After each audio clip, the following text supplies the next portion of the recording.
Okie doke. Let's get stuck into it. Oops.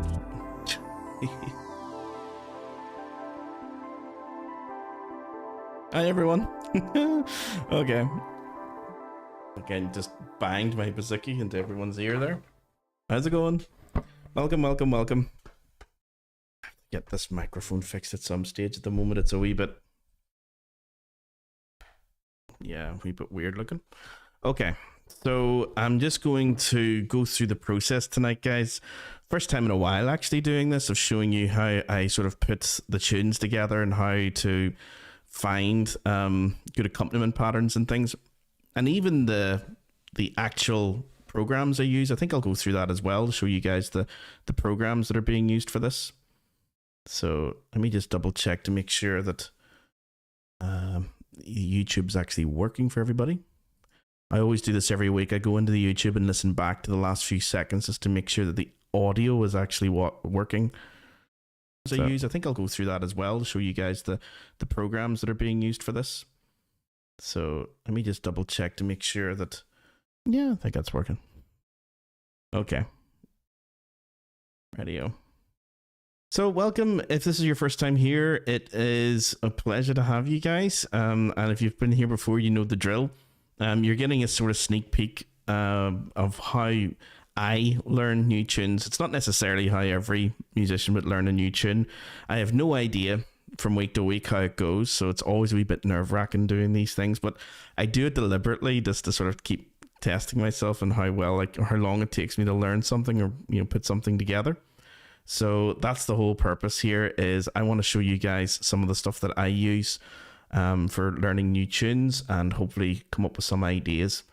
I usually use Olivia Barrett's Facebook page. Olivia Barrett is a Canadian fiddle player, fantastic fiddle player, who I think almost on a weekly basis releases a new tune, maybe sometimes 2 or 3 new tunes a week, and on her Facebook page. And she's given me permission to sort of use them as, like, I'm going to say I'm using them as the backing for you guys to show you what I'm doing, but obviously I'm the one who's backing her performance. Okay, but it's just to show you how I'm doing that. So she's very kindly agreed to allow me to use her stuff. So I'm just going to share my screen then and let you guys see how I do that.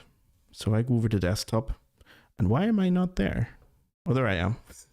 Okay, so down in the bottom corner. Don't worry, I will switch back over to the bazooki in a second, but I just want to make sure that you guys are able to see eventually Olivia's stuff. That'll just drop in there. Okay. Radio. This will be interesting. As I say, it's the first time I've done this with absolutely no preparation whatsoever. I have no idea what tune we're going to pick. Let's have a listen to the first one. Let me see.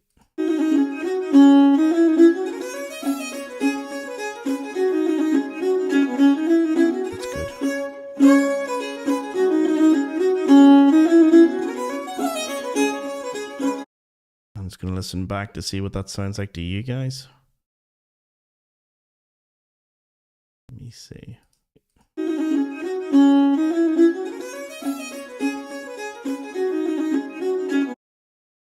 Okay, it seems to work. Radio. So there's a reel there we could do. Have I done that one already? I think I have.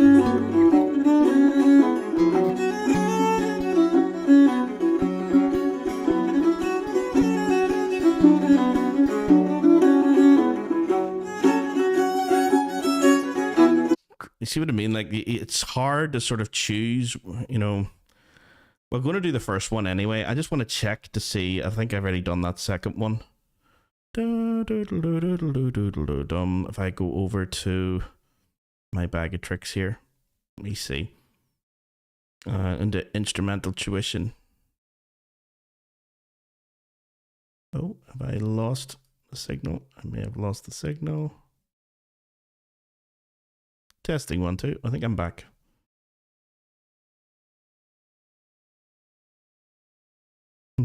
Sorry about that, guys. I think there was a wee gremlin in the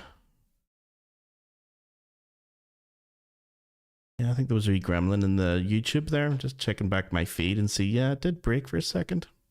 That wasn't me. That was just YouTube. Sorry about that. Okay, so if there was a wee break there, you didn't miss anything. Okay. Let's see. I think for Bazooki,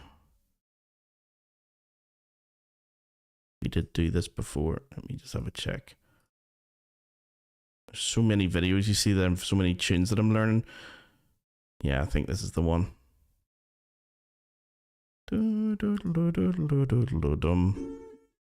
Yeah. Okay, so the castle jig we had a wee go at doing. That's going to be uploaded actually pretty soon. So yeah, keep a wee eye out for that. So we won't do the castle jig. We'll do this new one. And I'm actually going to just record the audio here. If I just make this a bit larger.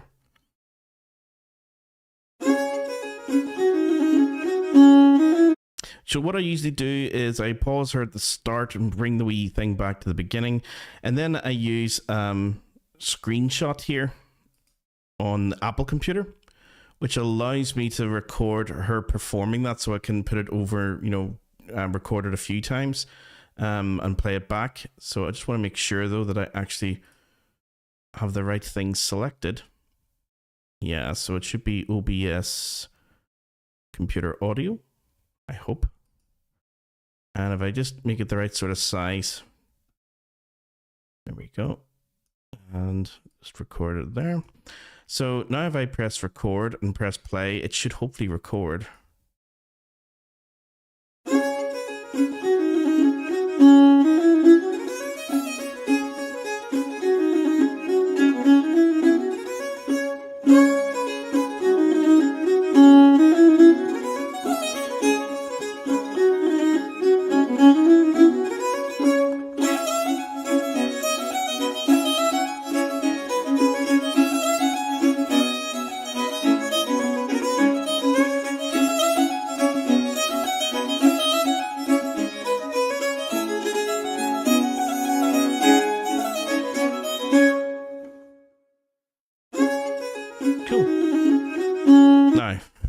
Doesn't always work when I do this, so I've always have to check over just to make sure. So at the moment it's a wee like movie file here.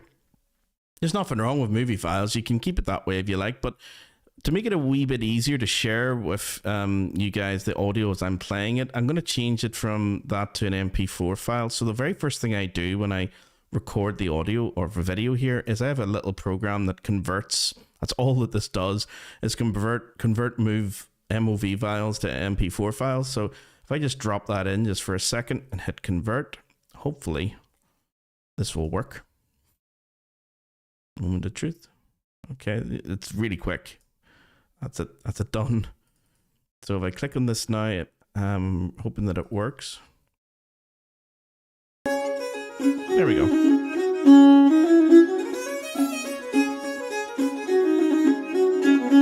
Okay, that's the first thing I do. I don't need that other file, I'll just delete that.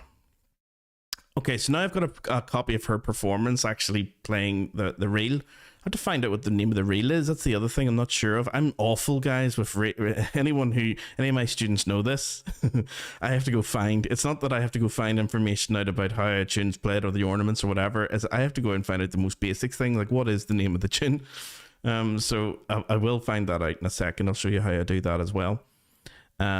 Okay, so the next thing I do, once I have that recorded there, I can go into that. Actually, I better go back into it then and go to File and just take out the audio, export as audio. Just need the audio. Okay, so down, desktop, I think that's it. Yeah, there it is over there. And in typical Apple fashion, it doesn't give me the file format that I want for that either. So it's a .m4a file. What? So I never use these formats. I just like MP4s and MP3 files. They're the ones I know. So I'm going to change that now over to an MP3 file, and then we can get stuck into playing it. So the very first thing I'm going to do is open my Fission. It's another app that I use. And there's actually a little batch convert where you can convert loads of files at once. I'm only doing the one.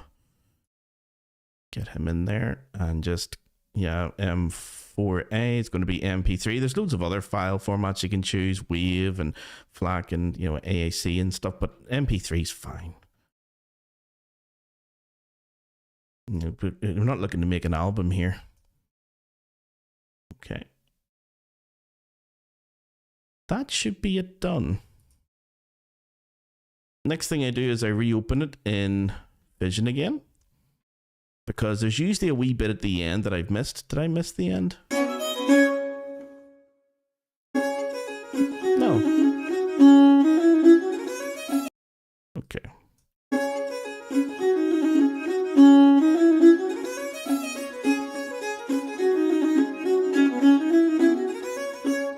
Okay, so once I listen through it, what I do is I start cutting this into sections, as you can see. So that's the first little part there. I just, hit the button just to split. So this can be a little part on its own, and this can be another part.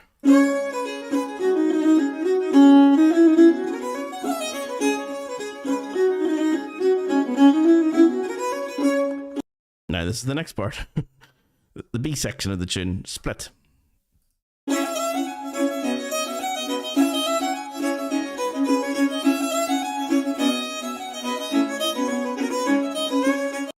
Now I think the next part, if I just zoom in a wee bit.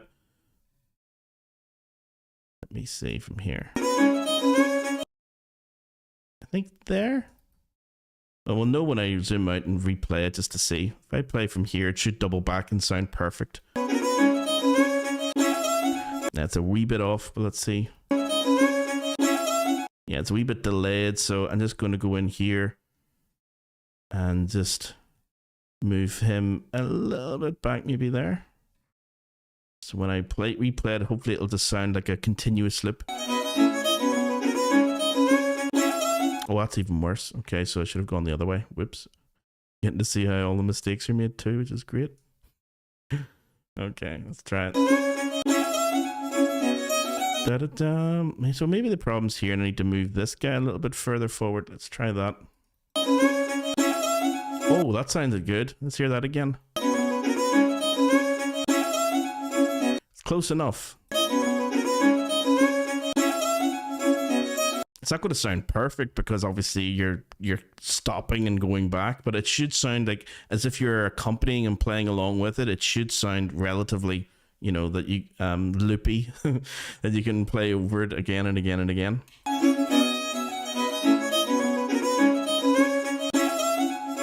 That will do nicely. And I think then the last part is just literally the last part.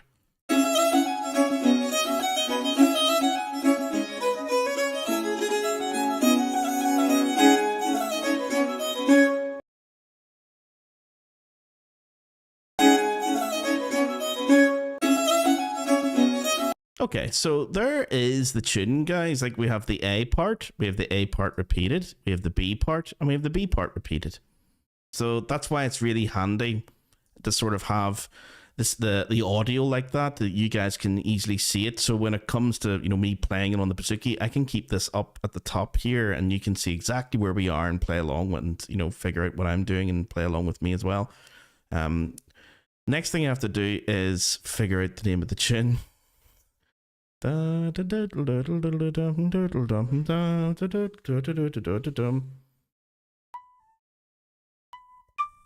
what would it be? Is he's in different tuning? So that's the next thing then, is find out what key she's in, and then I can be able to sort of play it in the original key and move it then and find the name of the tune.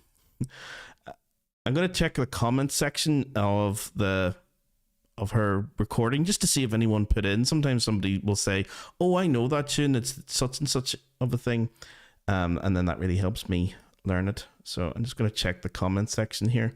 I'm not going to show you guys the comment section just because in case there's some nasty people. There's usually not. Yeah.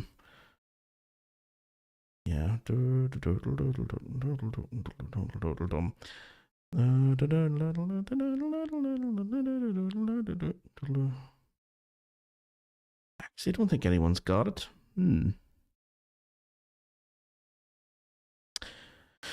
Let me just see. No, okay. Is it the ships are sailing? Somebody says the ships had all the sails set on that tune. The ships had all the sails set on that tune. So I'm going to look up see if that's what the name of the tune is. There's a wee app that I use here, guys, to help me with that called TunePal. I'm sure if you're a traddy head, you'll have heard of TunePal. It's been out for years now. You can get it for iPad and you can get it for your phone, and you can also get it, of course, for your computer. Okay, so I'm just going to close that. The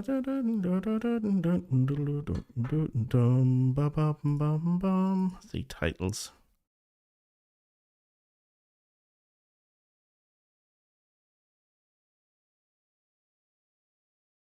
I'm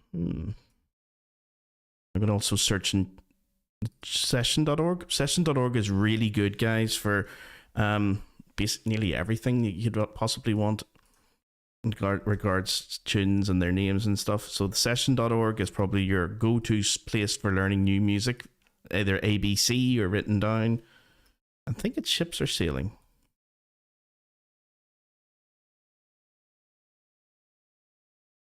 No, that's New Ships Are Sailing. Yeah, that's what it is. That's the original. Okay, so that's interesting. We've got the name of it now. So the ships are sailing. So whoever that was in Olivia's chat, thanks a million for that. That's really nice that some of you guys have a far better memory than I do. I remember the names of tunes and stuff. So let me just check to make sure that's coming out here as well. Yeah, that's really good. So I can't remember who that was, but on the Olivia's chat, but that's brilliant. Yeah, you know your stuff. You know your names far better than I do anyway. Okay. So when you're in the session.org, this is the third thing I do for my students, is not now that I've got the audio, I've got the video, I've got the audio, I want the sheet music as well in the original standard tuning. This is what this is. So this is really handy to have for teaching. You can work through it this way, but the way I tend to do it with my students is I go to the ABC. Okay, and you see where it says download. If you click on download there's an ABC you can download, and there's the MIDI. The MIDI is really handy. So that's what, for me, I use that because I notate it for students and put in chords and stuff, you know, for bouzouki and maybe tin whistle notation and things like that. So MIDI is really handy for me. So if I just click on that, and it's the smallest file size imaginable. It's 2 kilobytes. You know, it's really, really small. And I can actually minimize that. I don't need that open anymore. I can actually save this as well. So if I go to File and save Cue Sheet, it'll save it, you know, of all the little breaks and everything as well, which is great. So I'm just going to save this on the desktop as The Ships Are Sailing. That's our new tune. The Ships Are Sailing. I've heard the tune before. I think it might have been Solus or maybe Dervish or something. But yeah, I can't remember exactly where I've heard it. But yeah, it's a great tune. Save The Ships Are Sailing in there. Okay, so that should be in there if I just double check to make sure. Yep. Okay. Close that down for a sec. And in here, of course, now I want to make sure that I actually change this to the name of the tune, because what I start doing when I start messing around with these things is I start putting in, okay, this one's in a new key, or this one's slightly faster or longer. So I want to make sure that when I do that, that I've got the original just sitting here in case I make an absolute mess. And I tend to sometimes do that. So if I go in here now, it may ask me, yeah, find the file that you're looking for. There it is. And it should come up, Ships Are Sailing, Ships Are Sailing. That's brilliant. That's what I'm looking for. Okay, so the Ships Are Sailing is in there. The MIDI is now going to go in there as well. So there's 3 different files that I have now, just of that one tune. And I can actually put the video in there as well. There's 4 different files. Actually don't even need that anymore. Okay.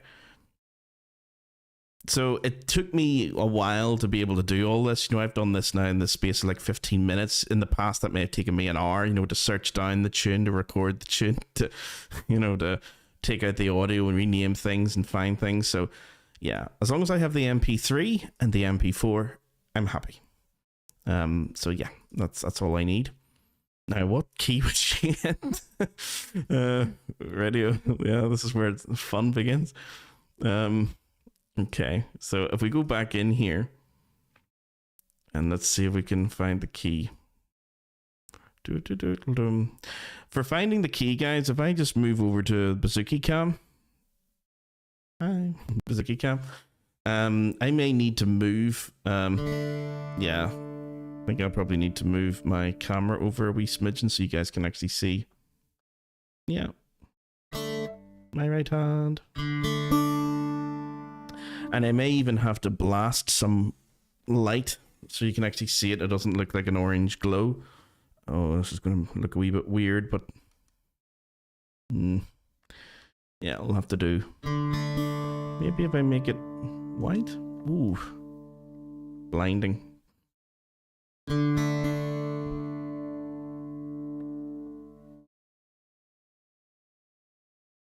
It's better. That's not good. I'm just making sure you guys can actually see the strings.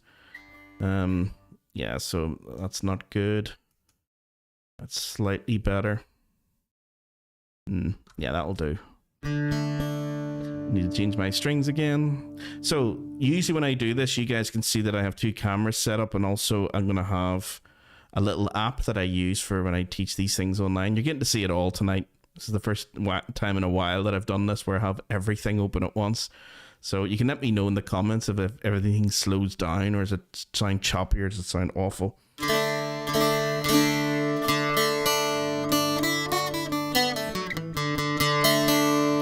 Okay, and then I need the right angle, which would be, let me see if I do this. Yeah, so you guys can actually see my Bazooki in the side.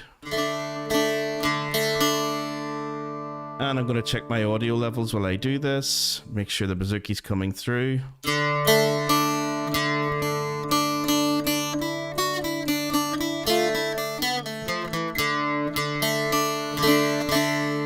Let me just check my audio.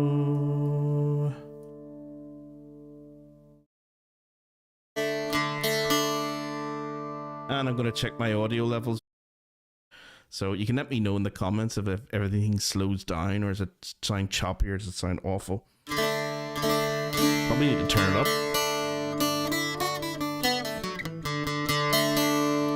Okay, and then I need the right angle, which would be, let me see if I do this. Yeah, so you guys can actually see my Bazooki in the side.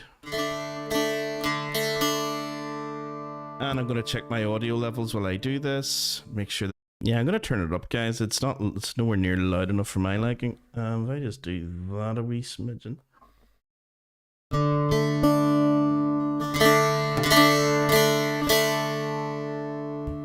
That's probably deafened people now.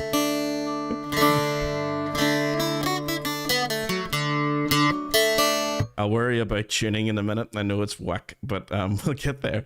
Okay, so that's the next thing, is just to make sure that you can actually hear the thing. And the other way, there we go.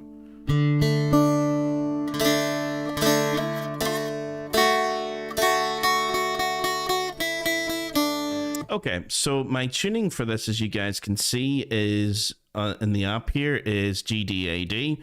G as the lowest for 2. D3, A3, and D4. Each of these strings, of course, represents a double string, a course. Okay, so it's a double course strings, you know, for G, D, and for A. Okay, so that's kind of the standard. Okay, let me see. I think I may be asking too much of my computer. Yeah, let me just make sure that my mouse can move.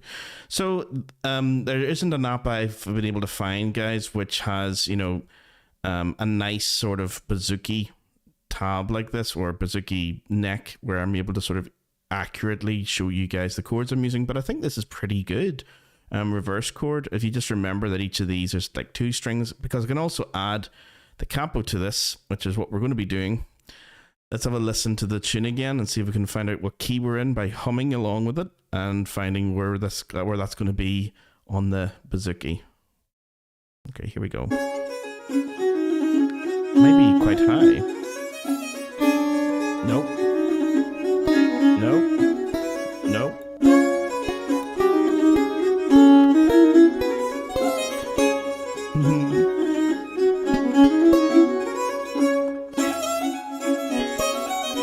That's probably going to be...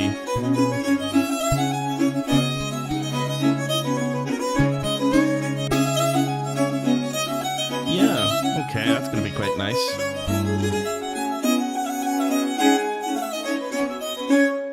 Okay, so listening to her play that, that's the tonic.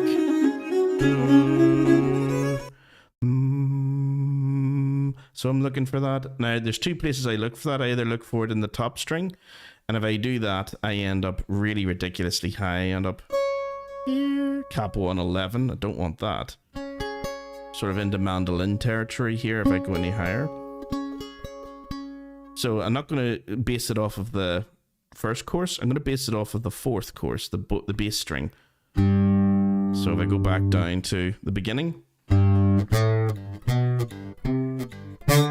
it's actually going to be there. So it's a capo on 6. And then I might have to tune this thing.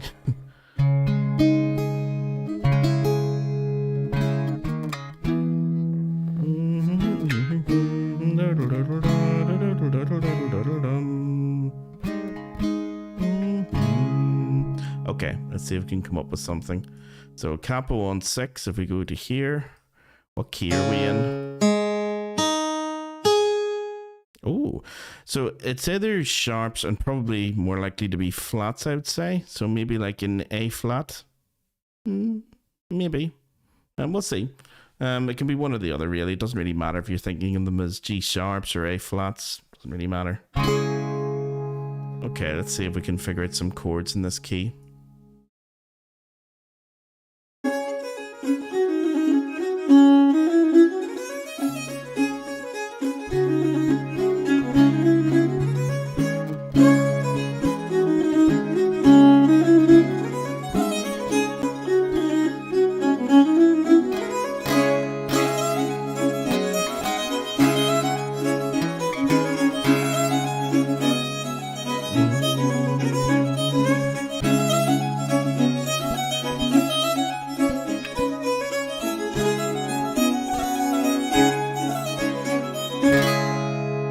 So you can see if we're going to do it in this key, we're going to be a little bit, if I just move this, yeah, well, we're going to be using the capo on 6 and pretending that we're in G minor. Okay, well, if you do that, you're actually going to be in C sharp minor from the looks of it. Okay, so it may look and feel like you're in G minor if you get rid of the capo and do it way down the neck, but imagine that this is the same position for G minor as you have without the capo. But of course, once you add the capo here, you're creating a completely different chord. That would be considered chord 1. So...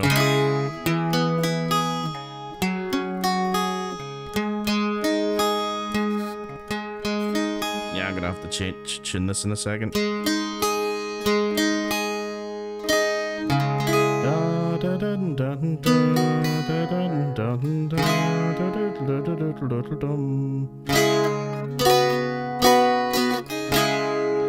it's a little bit limiting then what we can do in terms of chords here, because it's really only about 4 or 5 chords, and I kind of like to be able to sort of move into other chords later on. So we can still come up with chord progression in this key.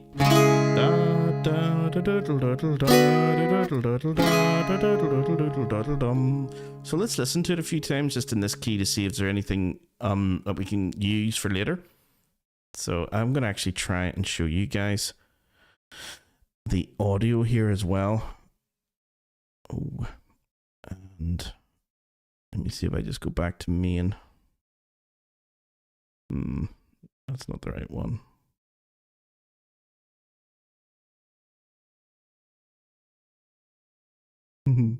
Okay, if I go back to main here and then yeah, it's trying to show everything, and I don't. I want to. I'll have to maybe mess around with that later. At the moment, that's not working very well. That other camera, so we'll just keep it like this for now, just so we can actually see the chords and listen along and see what you guys think. This key, this C sharp minor key that we're in.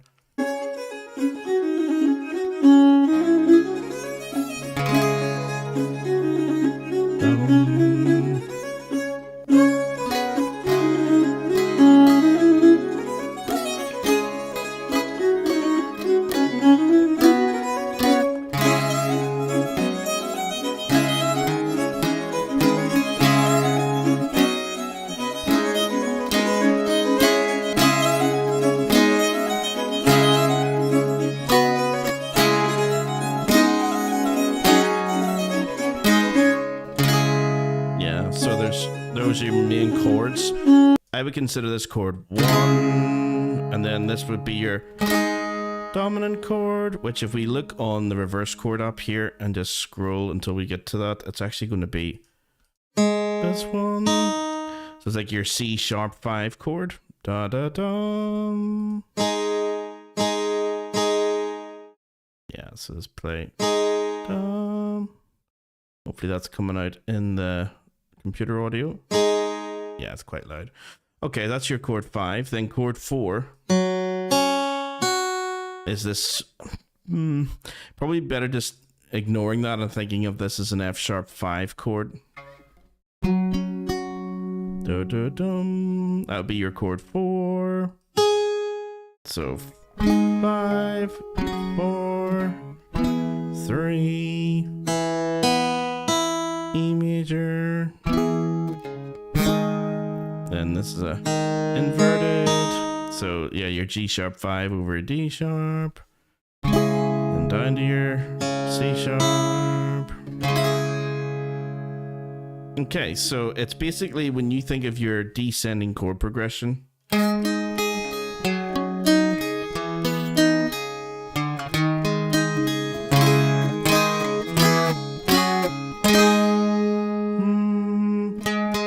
Yeah, that's the one that needs tuned. All of it needs tuned.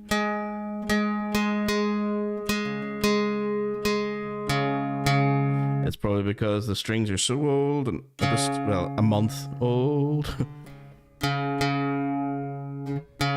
If I just take this off a sec.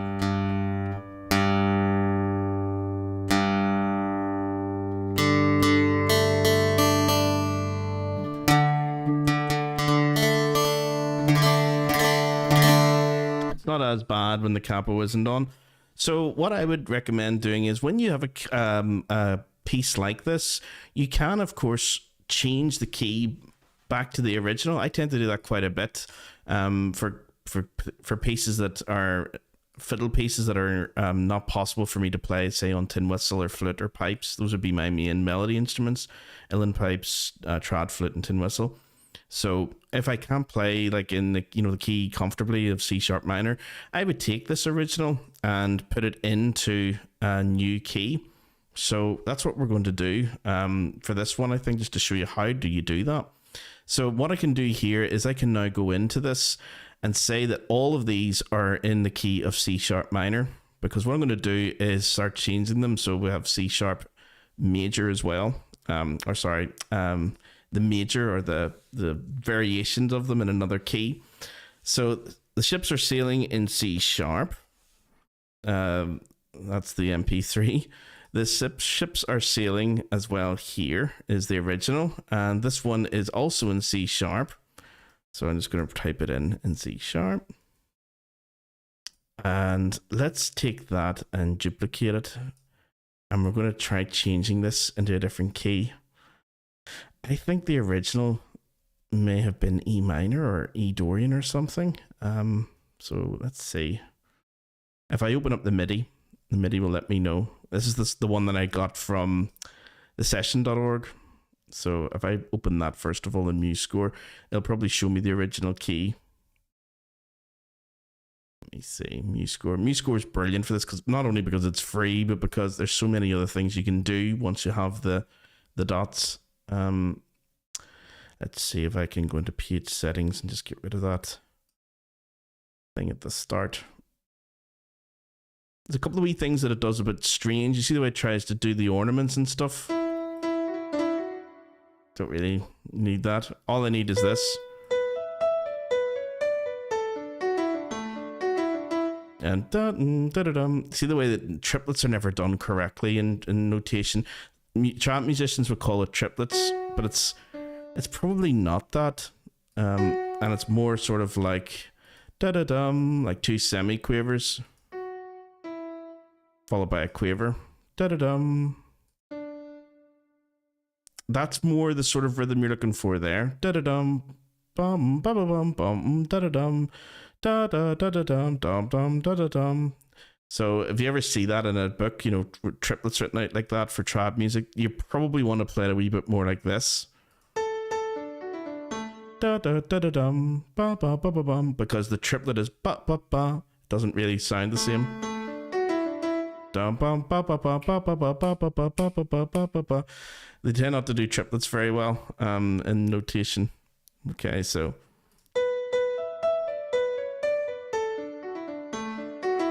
I'm just going to keep it as quaver. There's no need to make it any more difficult than that. Yeah, swap that back as well. That should just be a that's going to be the same. That's going to be the same. All of this is the repeat. That's the downside to using MIDI, guys. When you download a MIDI file off of thesession.org, they tend to just take it all as one continuous long file. They don't really account for like repeats. So everything from bar 9 to bar 16 here is exactly the same as what we had from bar 1 to 8. So you do not need this stuff. You just delete this. And actually just put a wee repeat mark in, which in notation just looks like that. There we go. And you can put one in at the start as well. So everything between those repeat marks obviously is repeated. I can get rid of these empty bars now. Do not need them. There we go. That's probably meant to be a dotted crotchet or dotted quarter note, eighth note. Whoops. No, quarter note. Same thing for that F sharp. That should have been a dotted crotchet.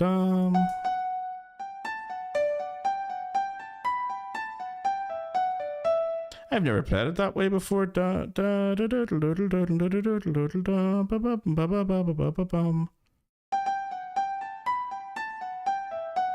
I kind of like that. I think I learned this years ago. Can't remember it, but I'll have to get back into it again, obviously. So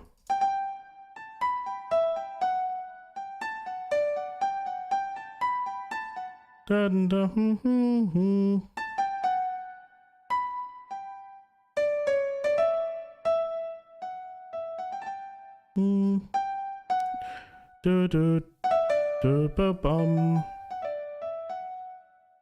we go. I love great fun messing around with this. Oh, that's a wee bit weird. Maybe it should be bum bum. There we go. I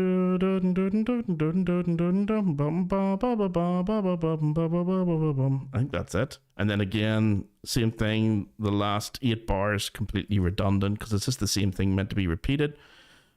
Obviously, this is huge generalizations. You never repeat exactly the same. If you listen to any of Olivia's videos, you'll know that she puts in variations quite a bit, and that's what you're supposed to do. But for written notation, there's no point, because you're meant to interpret it yourself and put your own stuff in. Okay, so we know it's meant to be in E minor, or E, yeah, Dorian.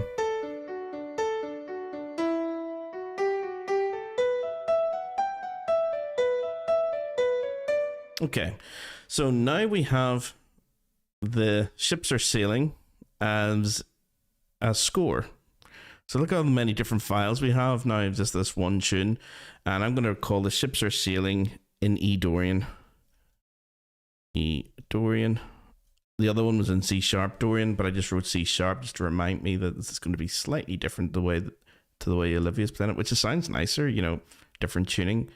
I can't play it that way though. Fortunately, I won't have the capability on the tin whistle either. Okay, so if I just save that as is. The next thing I tend to do, guys, is I want to use this with my students as like a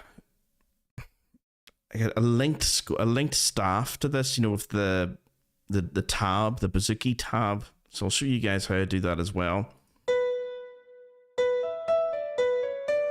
I need to change this now over to banjo. It's the closest thing in MuseScore that they have to Irish bouzouki. So they don't have like a proper Irish bouzouki as such, or at least they have the one that they have. The bouzouki that they have puts everything in like into a weird octave, you know, so it looks weird. I just want it in this normal sort of treble clef layout. So what I'll have to do is go in here, go into staff part and properties, and change the instrument from piano over to something like Irish tenor banjo. Irish tenor banjo, there it is.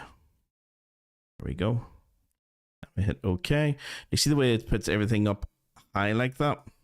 I just want it all down to where it was before. Okay, so there we go.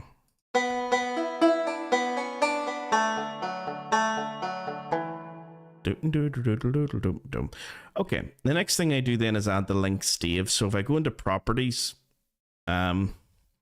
or should be layout. Yeah, it's actually layout, sorry. It's not properties.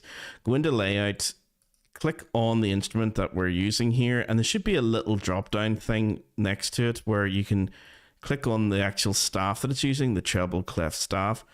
And in there, there's a gear icon where you can create a linked stave. And as soon as I click on that linked stave, it'll just double it. That's all that it does. It just creates the same thing again. So whatever I change in one stave should, you know, change in the other as well. So that's the main thing here. Now if I go into that link stave and I want to now make that tab, so I just click on the gear icon again, go to standard and say just normal simple 4-string tab would be nice. There we go. And I want that on top to make it easy for students to see, so just drag it and pull it up. There we go. So there it is there.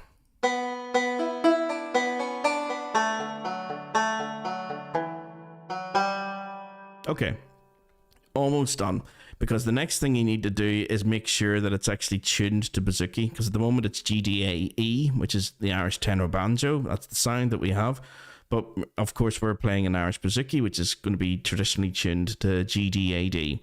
So I need to go in here into staff part properties, and I need to change the string, the tuning, edit string data. It's almost there. It's G2, which is our lowest one that we usually have anyway. D3, yes, that's good. A3, yes, that's good. E4, no, we want D4. So we have to take that top string and bring him down 2 semitones. So we go in there and edit that and just bring this E4 down to D4 and hit OK. There we go. So yeah, that should be, yeah. Okay. So those are, if you wanted to learn the exact tuning, you could do that. You could even make life easy for yourself and say that you want this to be capo on 2. That's usually what I do. I know there are some people actually who prefer never using a capo when they're performing, so you know they could just have da da da. You know, they'd be playing their starting chord like this, you know, up here, which if we get rid of the capo for a sec would be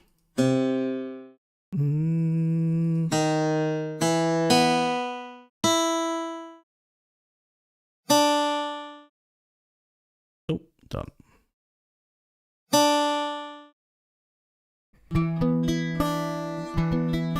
So like an E7 if you hit that D at the top.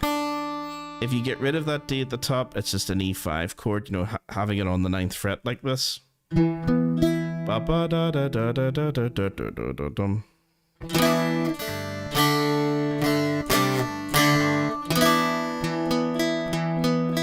So some people prefer, you know, having that. I actually like having resonating strings a wee bit more than that. So I tend to put the capo on 2. And immediately you guys can see that I've already got the EBE that we're looking for. So if I put the capo here on 2, you guys can see now that if I squish it properly, there we go. That's the tuning that I use for E Dorian.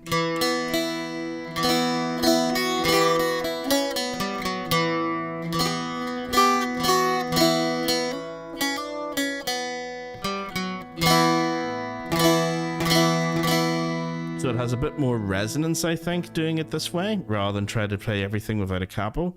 I think it sounds nicer. So going back to our original score here, I want this to reflect that I've moved everything up, capo on 2. So all I need to go do is go in and edit the string data, move everything up 2 frets, and then you can see exactly how to play it on the bouzouki if you're going to use a capo. So that's what I mean, that this is a really brilliantly powerful tool, MuseScore, and it's completely free, the MuseScore notation software. So go into edit the string data and just bring each of these strings up 1, 2 semitones so that it reflects the same thing here, you know, that you've got your A, E, B, E. That's what we're looking for. So we've got A for that one. We've got E for this one. We've got B. All right, yep, B for this one. And we're going to have E for the top one as well. E there. There we go. So you see the way, you know you're in the right path when you start seeing lots of zeros, because you know those are open strings. So instead of having to hold down the second and first courses on the 2nd fret, you can just have them as open now.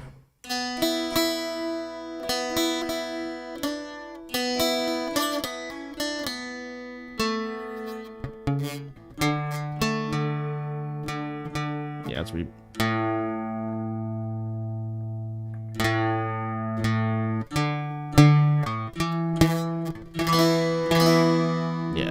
tune, but we'll do. Okay, so this is now almost done. We just need to add a title. Add the text title. Ships are sailing.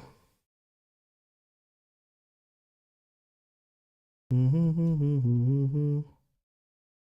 we go. And save.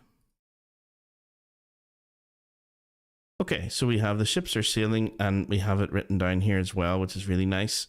So now we've got 4 different ways of listening to this piece, or 4 different ways of practicing it. You can practice along with the video, you can practice along with just the audio, you can practice along with the actual score and slow it down, you can practice along with the audio and see it, you know, by sections instead of fission.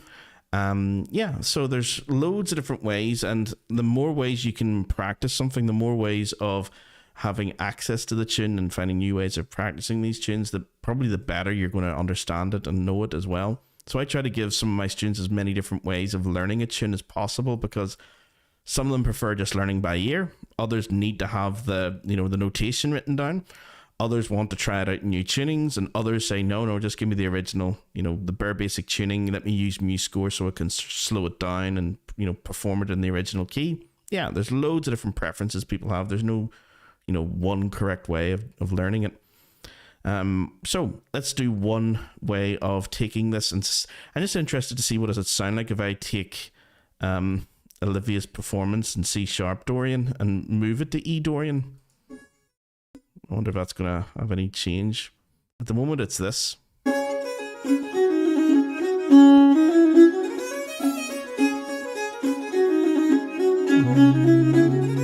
C sharp. So she's down here or up here, What I'm going to do is I'm going to have to move her into E Dorian by going from C sharp, up a semitone to D, up a semitone to D sharp, up a semitone to E. So I have to move everything up 3 semitones from her tuning. It may sound a bit wick. It may sound just nicer to leave her alone and just let her stay in C sharp. And you know, you move your capo way up to, oh God, what was it again? Like 11 or something weird. Yeah, so that's where you need to put your capo if you want to play along with her. But we're just as an experiment, just for the crack. Let's see what happens if we just move her up. Okay, so this is now going to be in E Dorian. So if Olivia ever sees this, I'm really sorry, Olivia. It's just that, don't worry, no one will ever hear this in recordings. Like, this is not how she sounds, okay, guys? So she sounds much nicer than what I'm about to do here. So we're going to open this in another program I use called Pitch Switch. Pitch Switch. Yeah, let's see. If I take this and just drag that in, I think that's the way. It's an old-fashioned way of just. I don't think if I right-click and I can't open it that way, open with it never sort of appears, and even when I go looking for it doesn't appear. So it's kind of an old program. Okay, at the moment it's the original tuning. So let's move her up 3 semitones. 1. So I've just taken this and dragged it up 1 semitone, 2, and 3. What does it sound like now?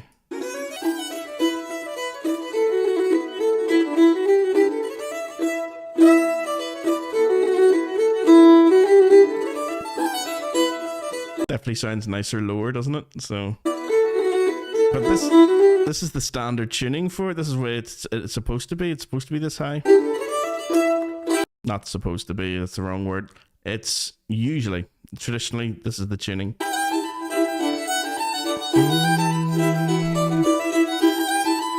Well, let's save it anyway, just for the hell's bells of it. Let me just go back to desktop, and I'm going to go into ships or ceiling and say, okay, this is the one that I want for E Dorian. Yeah. So I'm saving over the original file, replace it, the E Dorian one. So this is the E Dorian being saved over the E Dorian. So that should be high up now. If I click on this.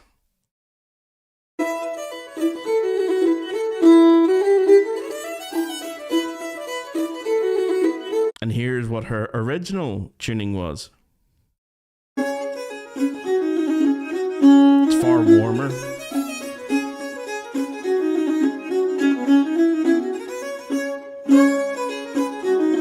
Yeah. I wish I could play it in that key, guys. Even just putting it up into D would be interesting, but yeah, we're going to keep it because I know there are going to be some of my students who want to be able to play this in a session, and they'll have to learn it in their so-called original tuning of E Dorian. So that's what we're doing.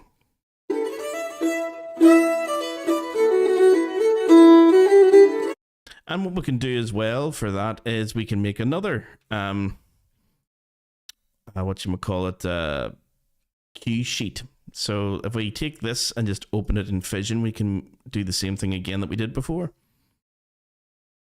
I do this for every tune, guys, but you know, you only do it once and then that's it forever. You know, you never have to keep doing this week in, week out for the same tune. Okay, let's start adding.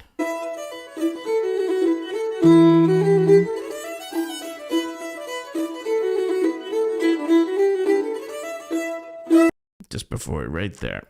Okay, so that's the end of the... That's the A section, first time.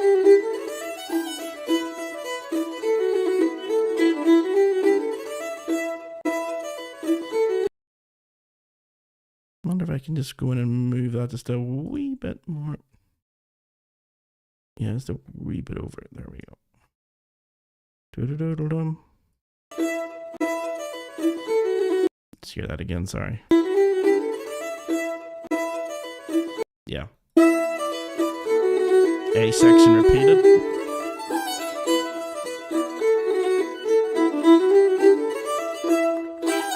I think about there.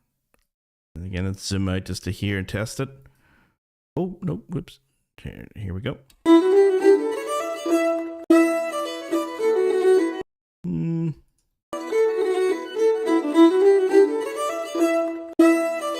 It's a slight little gap, so maybe I've waited a bit too long.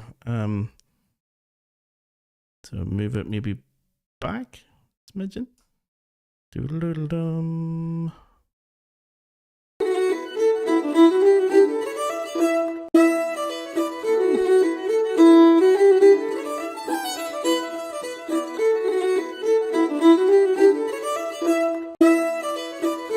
Okay, B section.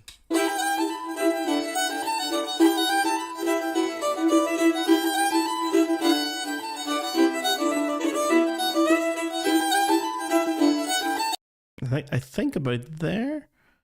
Maybe there. That's where we're gonna have it.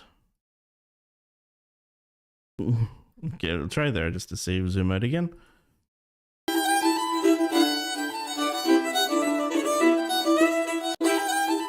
It's a bit late. Doodle doodle down, bubba.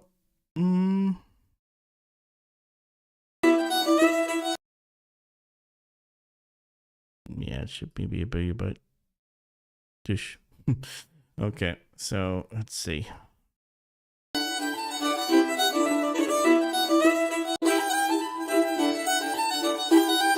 And even here, I think there's also a bit of a delay.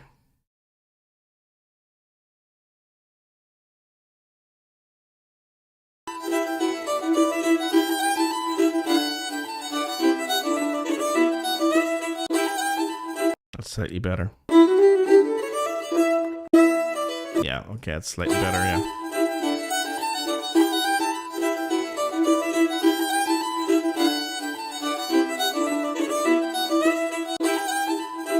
It'll do.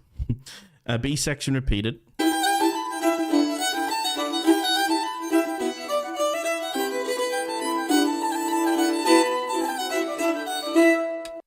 Maybe there.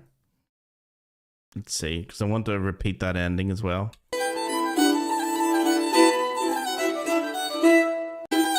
Oh, that's a bit late. Yeah, let me bring that back a wee smidgen. Let's try it again.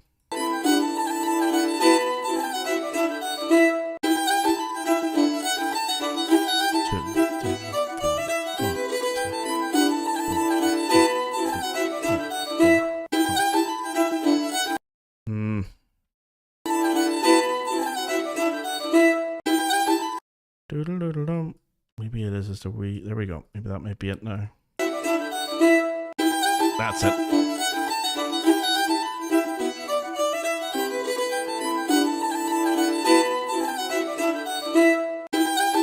There we go. So now we've got quite a lot now. We've got 2 MP3 recordings of it. We've got 2 cue sheets of it, 2 different keys. We've got the sheet music for it, and we've got the video for it. So there's quite a bit here to choose from. I'm thinking we're just going to keep with this for a wee second, just so we can work out some chords and stuff and actually start learning it. But it's important to do this for several reasons, not just because, you know, I'll be teaching this to students eventually, and I need to have as many different things for them as possible. But by doing this, you are understanding the structure of the piece. That is critical if you're an Irish traditional musician, especially if you're looking to join a piece halfway through. If they're already, like, it's 99% of the time when you're in a session environment, you're probably joining pieces that have already started. It's very super rare for you to actually play along with somebody who's starting a tune, unless they are sitting next to you and, like, they literally count you in. So you've got to know how to join in at any particular point, which means you need to know the tune. You need to know, okay, this is a 2-part tune. There's an A section and a B section, and they're repeating the B section. You know, so then I know that when we get to the end of this, we're going back to the beginning again. Otherwise, you're going to try and repeat a B section when everyone's moved back to the A section and you're completely in the wrong place. So it's super, super important that A, you get the structure of the piece, and B, that you've listened to it enough that when you start to learn it, you know where you are. You know, that you're not trying to learn what to do at a particular point and having to learn where you are in the piece at the same time. That can be really hard. it's possible, but it's hard. It's difficult to do that. So by listening to it the way we've gone through this piece about 10 times now. Hopefully you can hear that the B section is quite high compared to the A section. The melody's a little bit different, but each section is the same sort of length, and each section's repeated. So it's A, A, B, B, and we can repeat each of those as many times as we like now. So now that we've put in the work, listening to it and finding the structure to it, and know where we are in the piece, and when it comes to now making stuff up and accompanying it, it should be 100 times easier than it otherwise would have been just trying to do it by ear. Okay, so let's see if cue sheet for this. If I just go file, save cue sheet, it'll probably tell me like to override what I have. Yeah, it does. Okay, that's all right. Go for it. Dum. Okay, so it means when I click on this now, this is the E one, and the other one then is the C sharp one. So the C sharp one still says find the file. Go. Okay, so this is the C sharp one. This should sound higher. Or lower, sorry. That's the original that she recorded it at. Lovely, rich tone. This is the sort of slightly more shrill, normal standard tuning, which, I don't like. She doesn't like, and most people in her comment section say, "Oh, that your new, the way that you play it's much nicer than the way we're going to learn it, which is the standard way of everyone learning it." Yeah, it's the standard. Still, actually, that shows you the quality of somebody's playing. That even when I manipulate the heck out of it, it still sounds as if that's what she recorded it at. The tempo, the speed, the quality, the timbre. It still sounds a heck of a lot better than, what I would come up with. If I was to record me playing it, on the whistle and then move it around, you could probably tell, that's, been really badly manipulated. Whereas her stuff sounds lovely even when you do manipulate it. So we're going to have maybe this A section.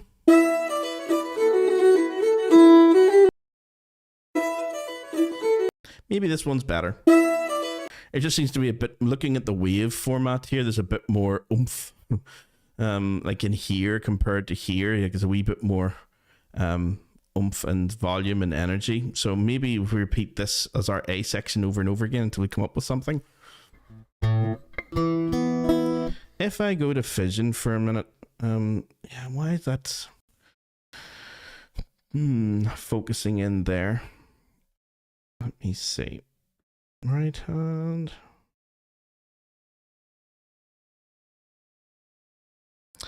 Yeah, that's not meant to do that. Oh,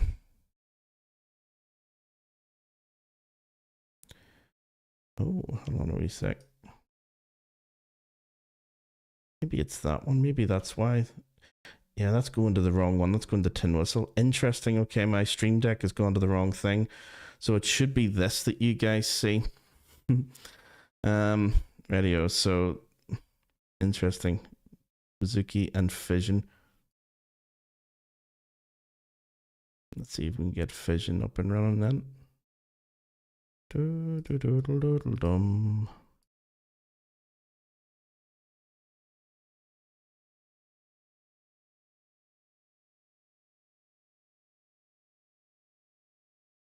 Yeah. Okay. Doesn't really matter if it blocks out my head a little. That's all right. What I need to do is to make sure that you guys can see the actual Bouzouki. So if I, just push it down a wee bit, over a wee bit. Yeah. Okay, so that should do it for a sec. Okay, I'm just going to play this a couple of times and then we'll zoom into the details of what I'm actually doing. So let's go.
See how loud that is.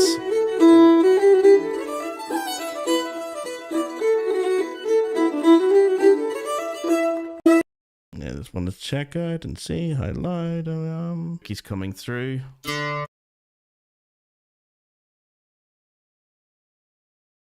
Make sure the bouzouki's coming through.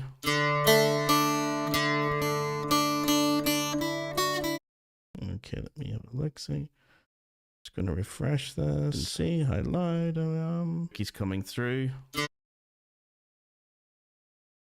Okay, I'm just going to play this a couple of times and then we'll zoom into the details of what I'm actually doing. So let's go.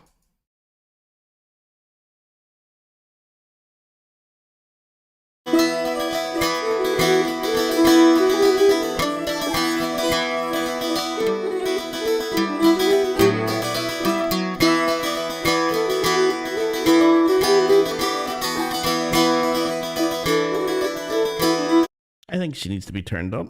I think I'm drowning out. Because I was thinking that as well, that I can't actually hear her very well, but I think I've gone off of old audio settings. So I'm just going to turn her up a wee bit. If I just go in here to my audio and just increase the OBS a little more for her. Okay, let's try it now. And if I just actually zoom in to let you guys actually see what I'm doing as well. Yeah, so get the camera angle all correct.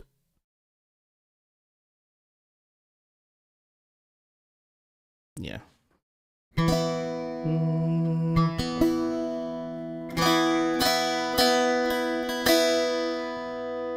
so that should be where we are. Let's try it again, and this time hopefully we can hear it a wee bit better.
about 3 or 4 little things that are going to be the foundation of which we're going to base off of our accompaniment. We actually don't have any accompaniment at the moment. It's all just generic stuff so far.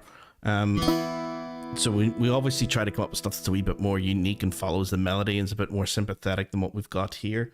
What we've got here at the moment is quite, yeah, it's quite normal and standard. So let's see if we can come up with a few different things. The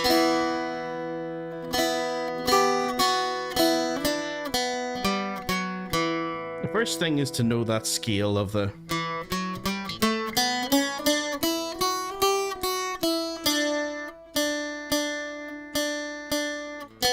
and also be in tune. Okay. So once you've got an idea of the scale that you're using, this.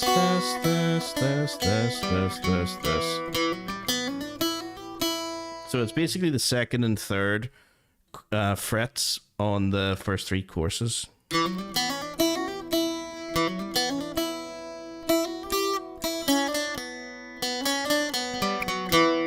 Okay, so those are your sort of main go-to places when you're thinking of chord 1.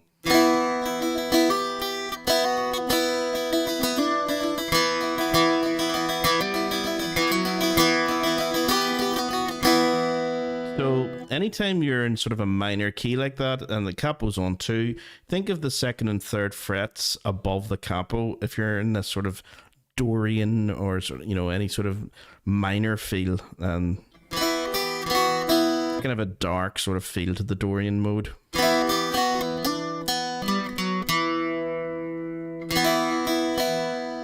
Yeah, so based on what we have so far, you could technically accompany most of the tune that way, but you want to come up with a couple of interesting chords as well. Like you do have chord 1 up here, which, you know, would be... I can barely squish it on. Yeah, this is the second fret, guys. So okay, don't think of this as the, you know, the bottom of the instrument. This is I'm trying to squish as much as I can onto the canvas here. So this is our E power chord because we're in E Dorian. So just E, B, E, E, B, E.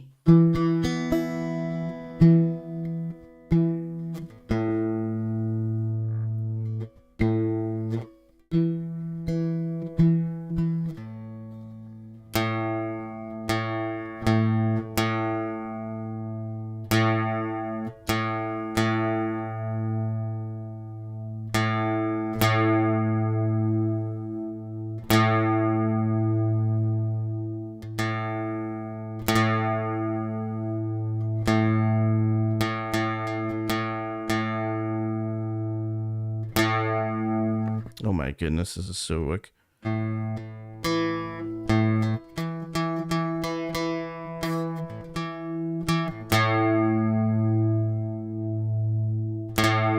know what? I'm gonna put it way out of tune and approach it. That's usually the best way to do it.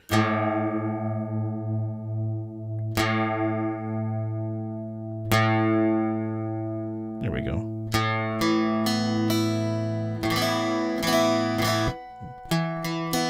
Still sounds a wee bit out of tune as soon as I add my finger. But anyway, that's where your chord 1 should normally rest, is you should aim up there for 7 frets above your capo, whatever your lowest position is.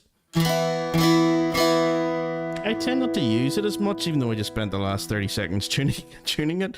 I tend to use like the first 3 courses a hell of a lot more for counterpoint and counter melody ideas. Okay, so another thing to do, going back to the desktop, is if you find that you're accompanying something and get my piano out of the way, and that the speed of it may be a factor as well. So that was something I forgot to do actually, is you can go into your box of tricks here, take your E Dorian, I'm going to copy it yet again, duplicate again. So I've duplicated this file 3 times. I have her original recording in C# Dorian. I have her altered recording in E Dorian. And now I'm going to have her altered recording in E Dorian slow. Okay, so slow down. Usually when I do that, I go to about 86%. And again, pitch switch, as well as being able to change the pitch, can change the tempo, can change the speed. This is what we were looking at before with pitch. Okay, so, but this time I'm going to take this, put it in here, and alter the tempo, the speed of it. So at the moment it's, if I slow that down,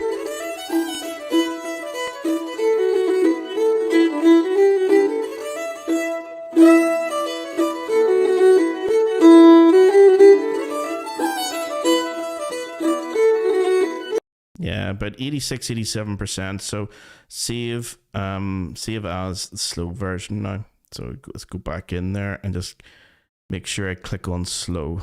Yeah, E-door slow, and save over myself. Yeah, so there we go. Applying effects and saving. Okay, so now we have the C sharp one, or the C sharp Dorian, the original.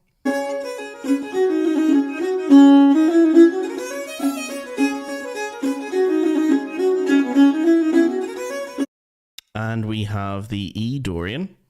So this is now tuned up 3 semitones.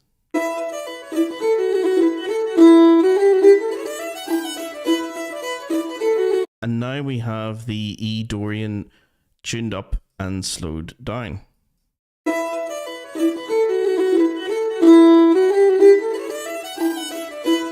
You can actually see it's 44 seconds, whereas the original was only 38. So by slowing it down, we've made the file even longer. Okay, so yeah, that's one of those things to watch out for. You can also go in if you really want to. Yeah, let's save the cue sheet here, the E Dorian cue sheet. Yeah. I always replace over whatever it was before, just so I never lose my place. And what we can do now is have a third version, the slow version, as a cue sheet as well. So let's open this in Fission. And this should be the slow version. Yeah.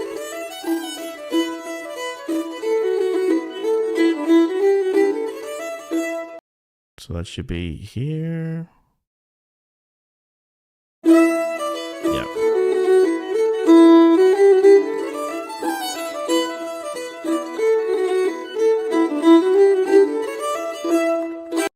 Yeah, and there.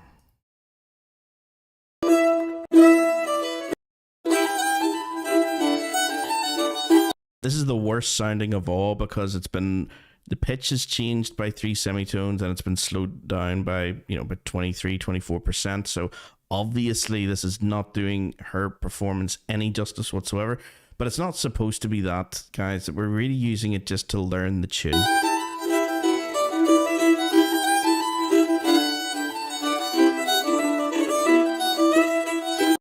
Da-da-da. So that should be the da, I think, from there.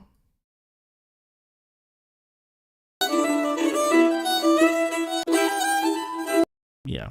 Okay, so.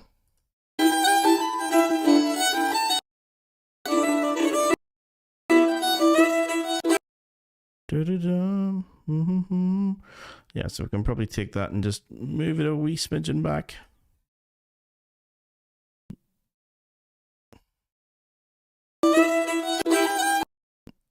Oops. Try that again. Let's go back the other way.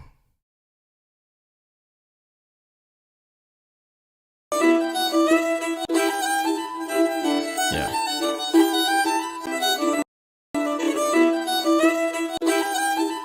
There we go. And this way.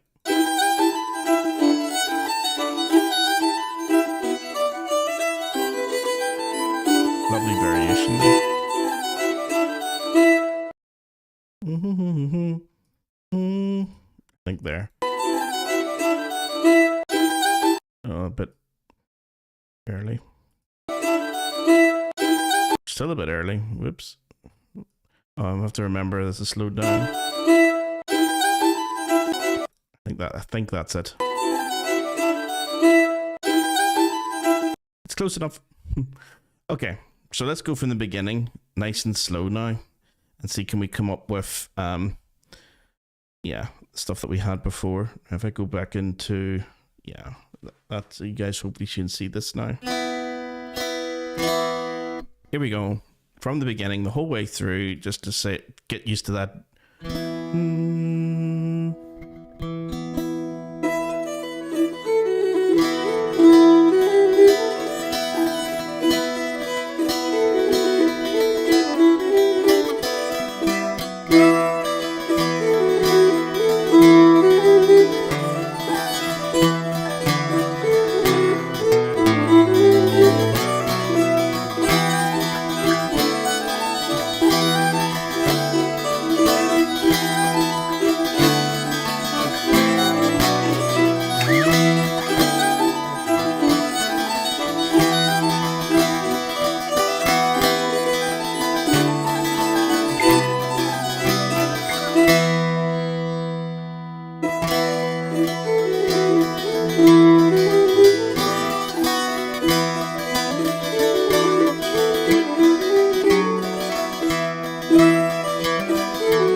Yeah, I think that ending sounds nicer.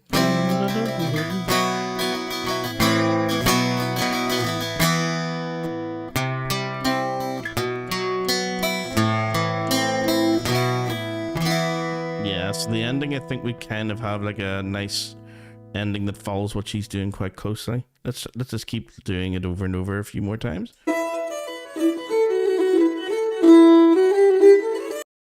Again, I'm going to check my levels, guys. It sounds like she's really quiet. Maybe it's just my headphones or something, but let me have a wee check anyway, just to be sure. Accompaniment patterns and things.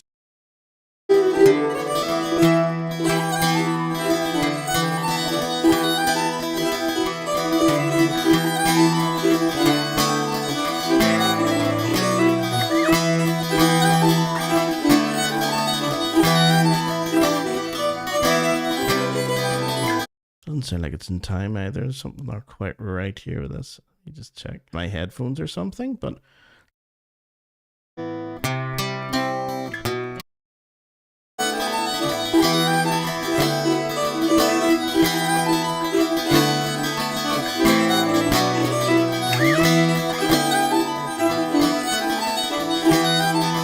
okay, it sounds like it's a wee bit out of tune, or not out of tune, sorry, out of time. So I'm just going to test this out just to see if this isn't something that's going to be an issue with the recording. Let me just check.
But I want to just make sure this all sounds like it's going to be level.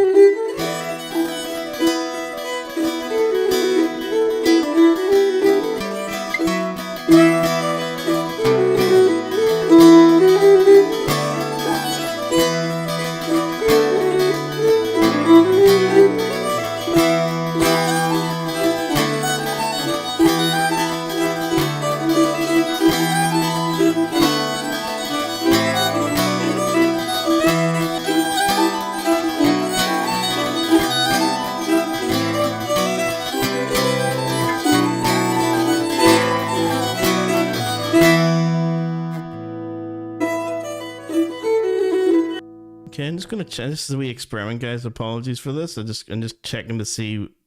I want to see if I'm in tune or I'm in timing with myself.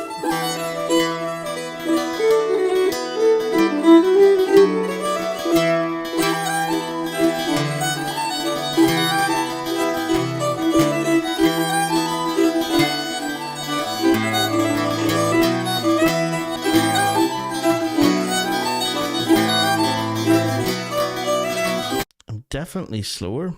Okay, so that's something I'm gonna have to look at. To me, it sounds like I'm in time with her, but when it's coming through YouTube, it sounds like I'm dragging. So maybe I better keep it up to full speed, and because at the moment that sounds like I'm dragging when I go that slow. I'm like almost like a quarter of a time out from every single change. So I'll just save that, and then we'll come back to it another time. Ships are sailing. That's the slow version. And we'll keep the fast version because I think that might be safer compared to where we are at the moment. Okay, replace. Yeah. So that's the slow version. Okay. I'm just going to open up the faster version.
Okay, so the way around this would be for me to record myself over the top of it, just in case there's an issue with syncing these guys up.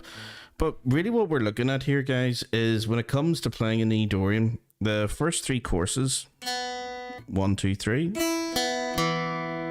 highest to the lowest, so 1, 2, and 3. Each of those on the second and third fret above their capo are going to be the main focus for chord 1.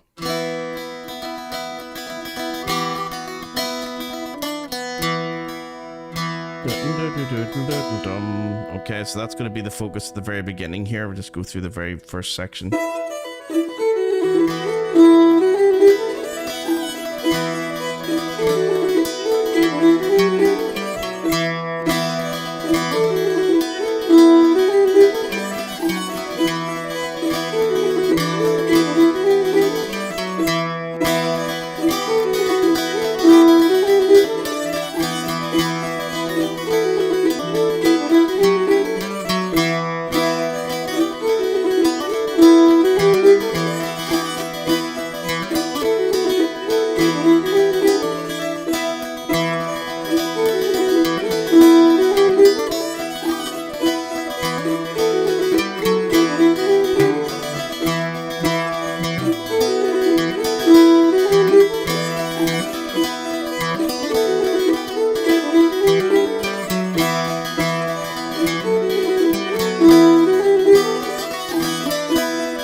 Okay, so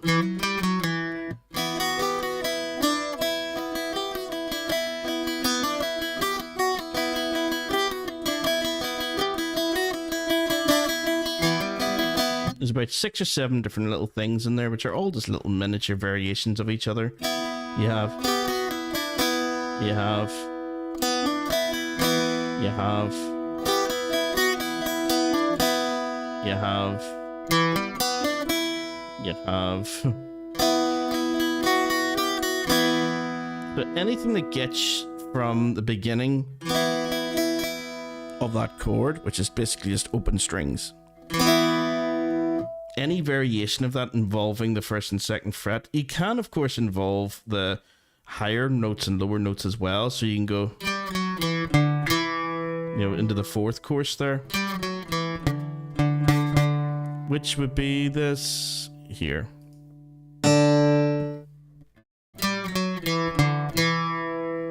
If you wanted it, da da da da dum. So it's just the octave version, lower version of that. So you can do hammer-ons going up.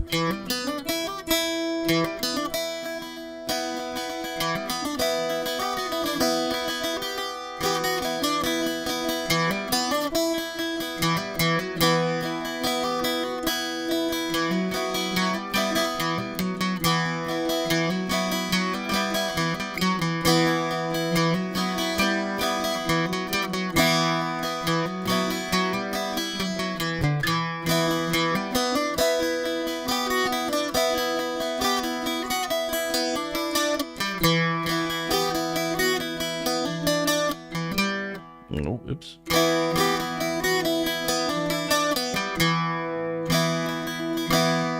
Okay, so that's the first thing, is the drone sort of effect that you get from, you know, having the capo on whatever key you're on. In this case, E Dorian, put your capo on 2 for anything V Dorian feel to it. That's what you're looking for.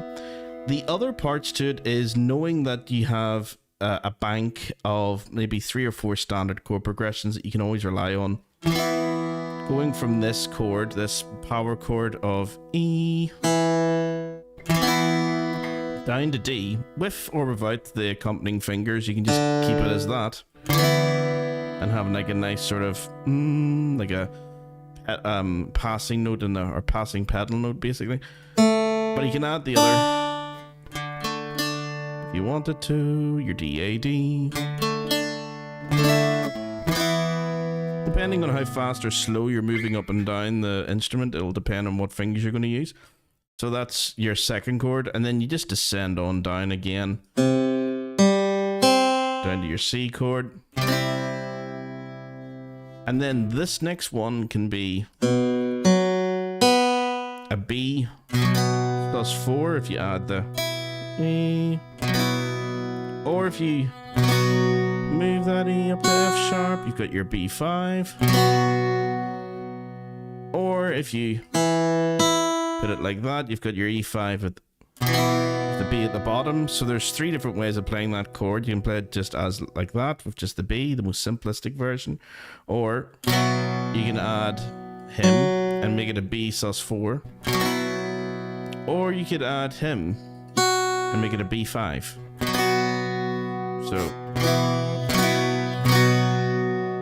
doesn't really matter which version you choose, it has the same function. Its function is to get you down to there, which in this case with capo on 2 is your A minor chord. Or this chord can also go back up to C. So this B chord in the middle, this is your chord 5. It can be your B, chord 5 can be your power chord B. It can be your sus4 B, or it can be your E chord with the B at the bottom. E power chord would be at the bottom. So whatever way you're going to treat this chord, its function is either to go down one chord or to go up one chord. So it's either going to go down from here down to here, or from here up to here. So it has like a sort of dual purpose depending on which direction are you going, down or up.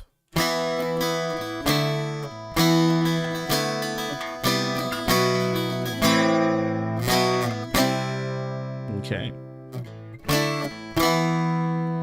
So that's your standard chord progression that you can rely on, you know, just on top of their open chord 1, your drony sort of accompaniment, you know, with the 2nd and 3rd frets.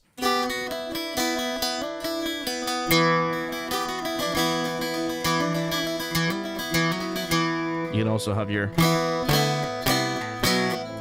and you can, the nice thing would be to mix between the two of them. So sometimes you'll be doing like power chord stuff, sometimes you'll be doing like counter melodies, and you know, you try to balance that you're not just doing one thing the whole way through, you know, the same sort of strumming. You can, there's nothing wrong with that, but you may want to vary it for your own sanity, is to come up with like something different rather than doing the same accompaniment, like, you know, what, 6 times in a row. If you're playing this tune, you know, 3 times, you'd be doing AA, BB, AA, BB, AA, BB.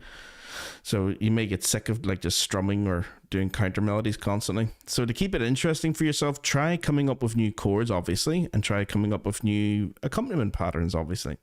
But those are the sort of starting places where I would sort of, with this tune, I would begin, and then try to come up with stuff that's more, I suppose, unique to the tune, better than what we have. You don't want us to use standard stuff all the time. So let's have a listen then, just to see, can we come up with other things.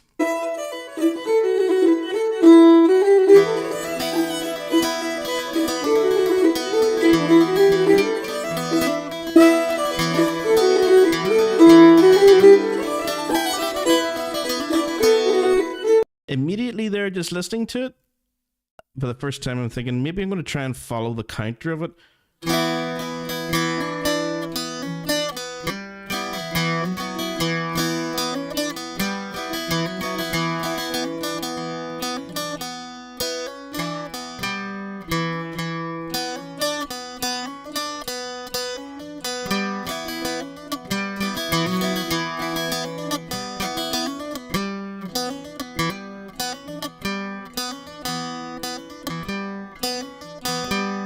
Sounds a wee bit like da-da-da-dum. I'm trying not to do that.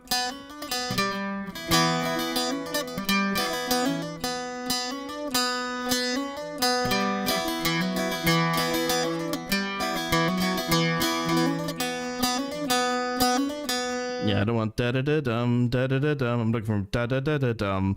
So the rhythm, I'm messing up a wee bit here.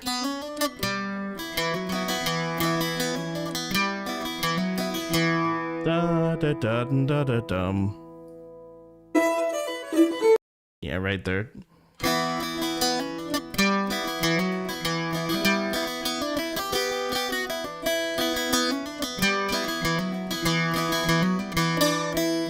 So trying to follow the contour of her melodic line, it's not easy when I can't do it slow. I have to do it up to full speed of what she's playing, because I don't think I'm in.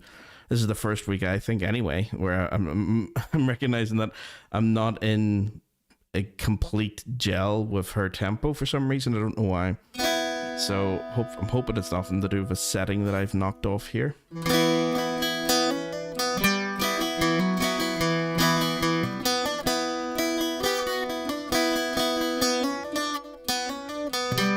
So that little...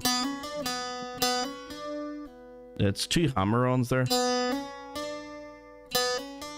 And then the next strike comes from an up on the second course. Da da da dum.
Okay, so da da da dum ba ba bum.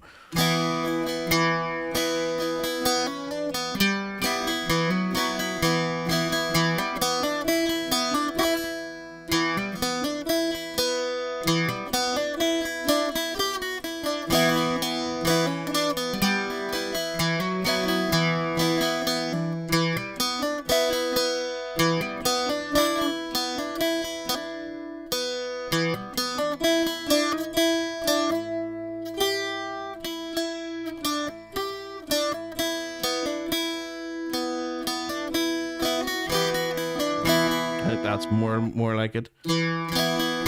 Okay, so in my head, I'm running through her tune really slow. So da da da da da da da da da da da dum. So on the whistle, I'm just thinking.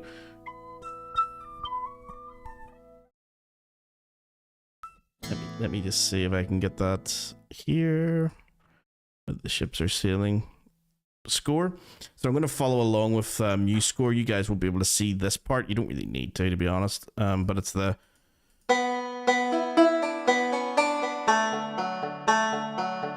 yeah, that's where I'm used to it. Ba ba ba bum. But I think what she has is something slightly different.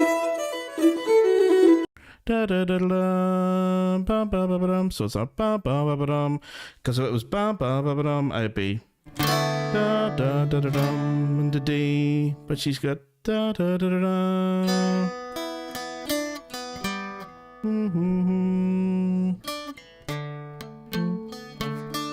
Yeah, I'm not sure what sort of chord I could put in there instead.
Yeah, there's quite a few wee things in there.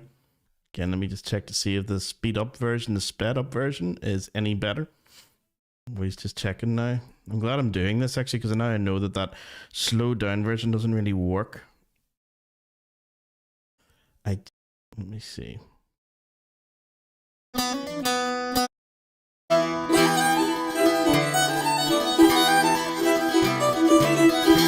Still.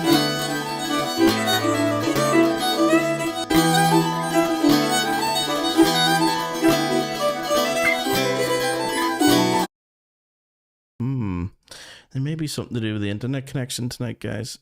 Something I'd like to see. No, it's not. Everything looks okay on my end. It's here. And it doesn't say any dropped frames or anything, so apologies for this. I don't know why it's out of sync. Here is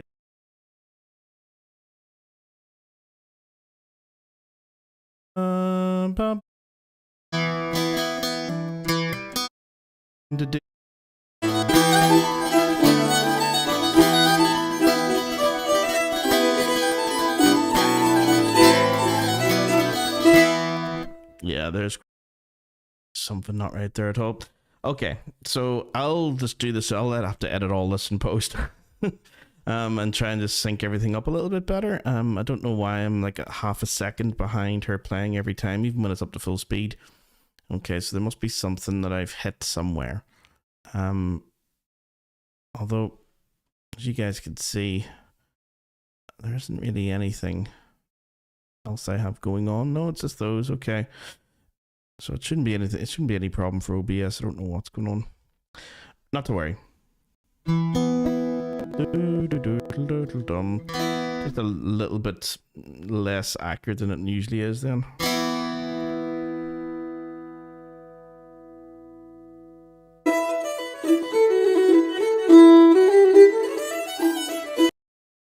Okay, let me just...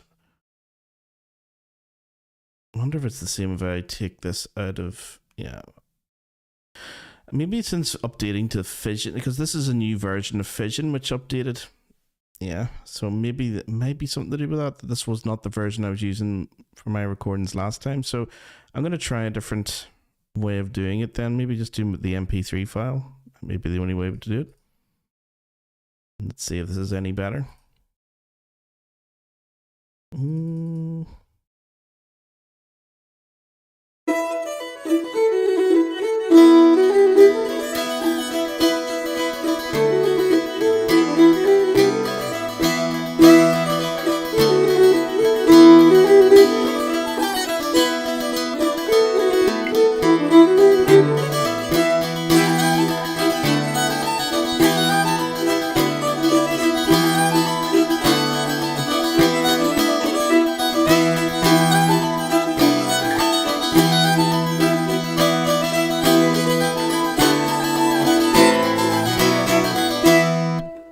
Let's just see if that's any better. Experiment time. Few wee things in there.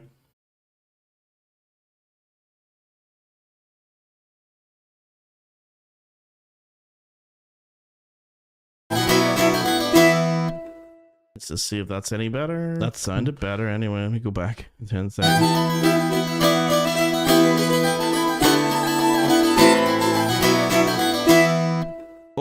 Okay, that's interesting. I think I found it. It's the program that I was using, the Fission. Okay, so I'm more in time, and I'm not using that at full speed.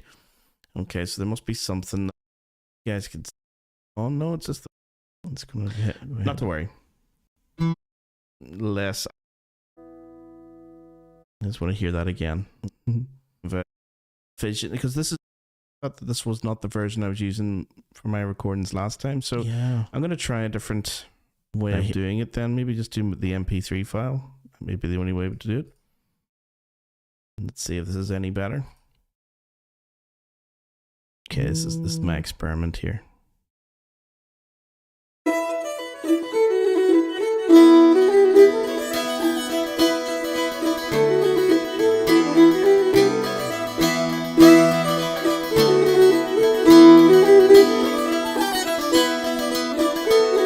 Yeah, it definitely is, because even that da-da-da-da-dum, that was right in time with the ba-ba-ba-bum-bum. Okay, so now I know I'll have to maybe try and revert back to the older version of Fission, because it's not going to work. Not to worry, but it means that we can actually play it properly. And actually I can open the slow version of it and let you guys sort of see the process a little bit more steadily than what it was before. This is the way to do it. Okay.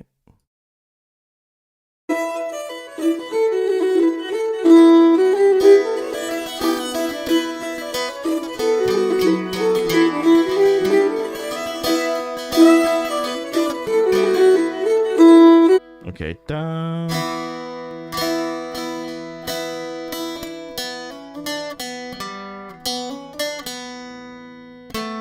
That's what she's doing, and that's where I was missing.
Okay, that's another thing that I'm doing. It's a little bit more advanced, which is you're just still doing the double hammer on thing where you're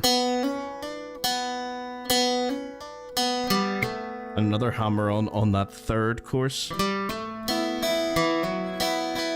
Another one there.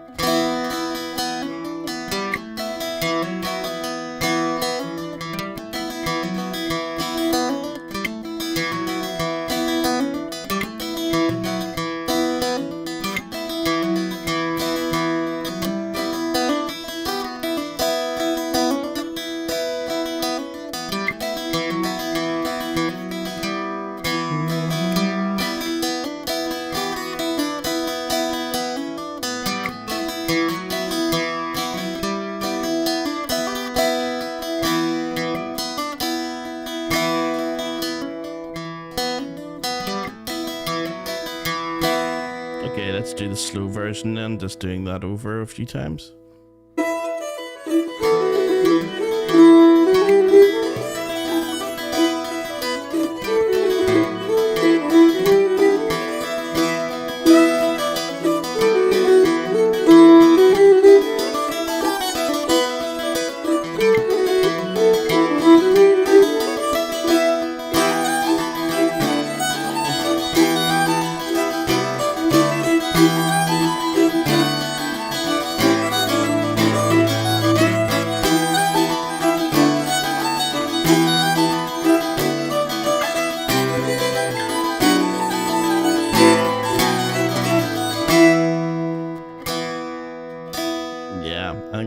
Hopefully that's going to be a little bit more in time as well.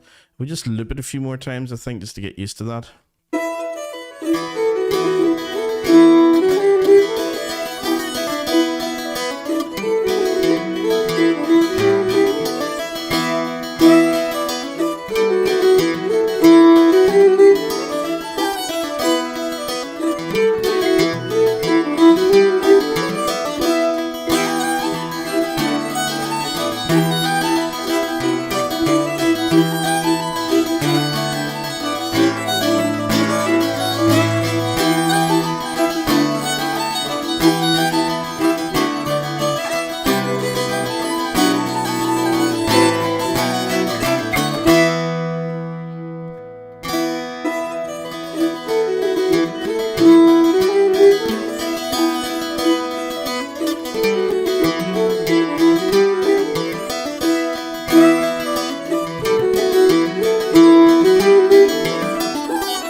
It's not coming out the way I want it to, that hammer on. I really want that ba-dum.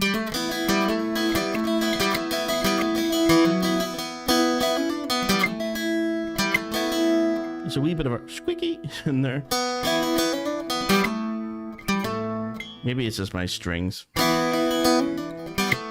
Yeah, it's definitely a squeak.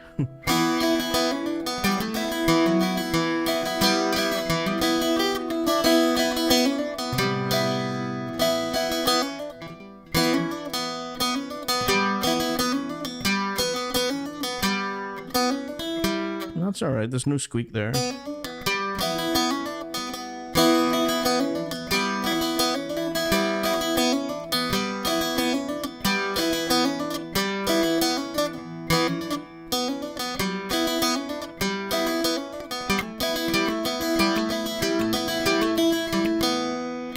it's definitely in the hammer on the third chorus there.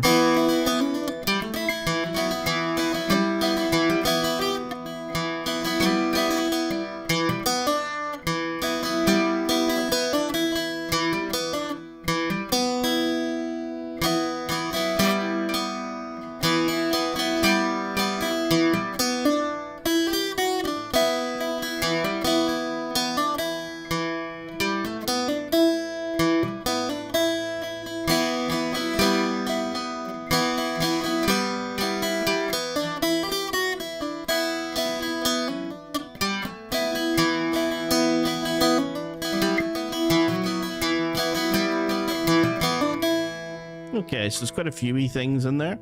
Let's see if we can just play that at the beginning again and just go through them. So at the moment, this is what we have.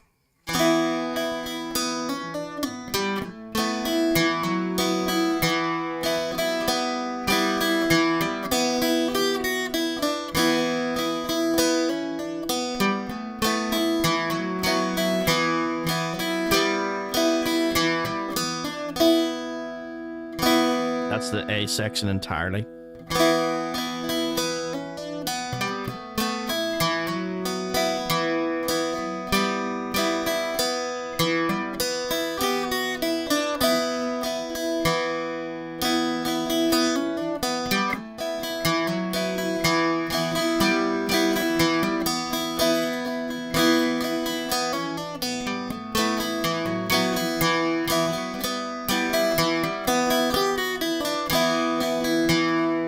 Sorry.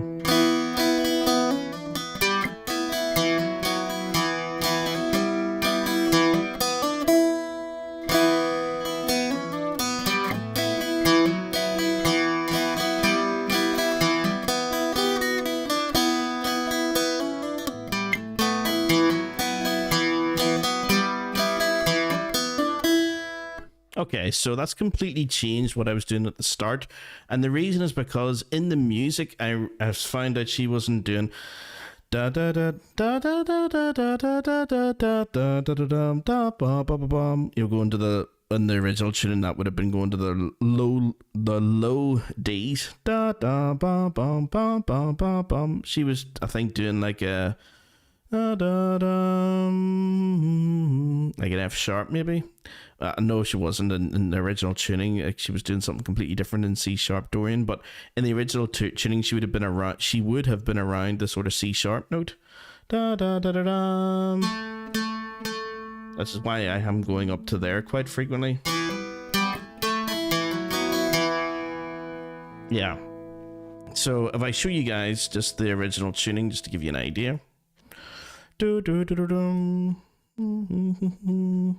Ships are sailing. If it opens it up,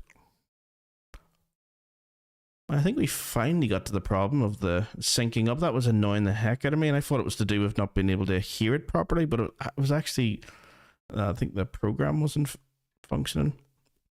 Okay, yeah, it's this part here. She's not doing that in her dum dum. Da da da da da ba ba ba ba ba ba ba ba. Yeah, it's very different.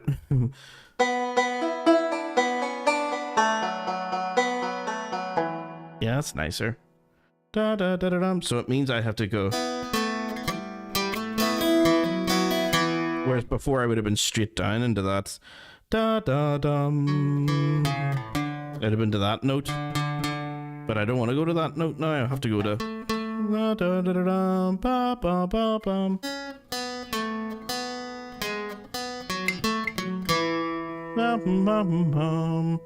So it's nice to be able to sort of spot these things when you listen through it, and this is why listening through things a little bit slower can sometimes be really, really helpful.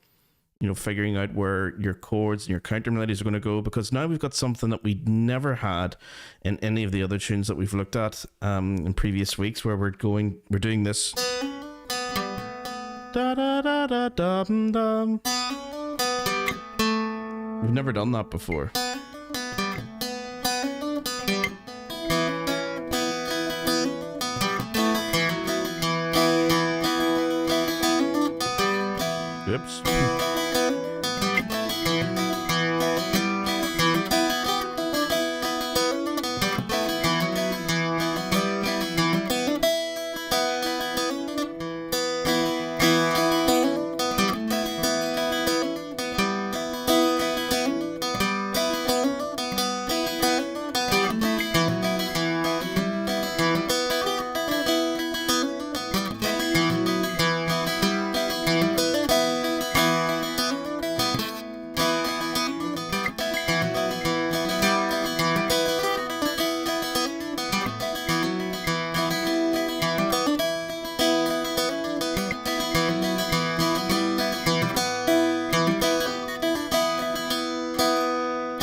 okay, we'll see what that fits in.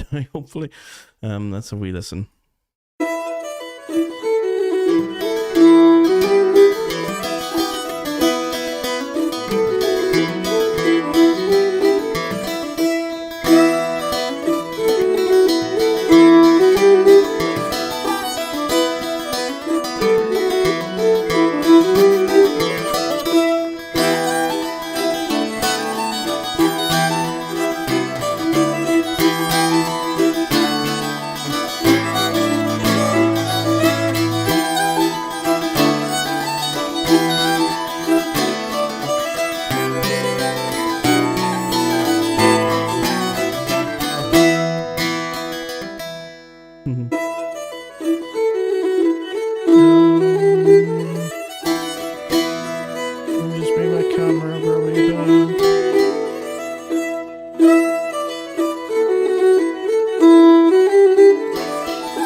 Okay, let's see if we can get that to full speed.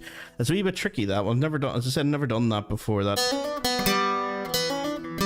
I'm so tempted to go straight to there and have to keep stopping myself to go straight to there by going there first. That's what I want to do. Da da da da dum. I can't do it.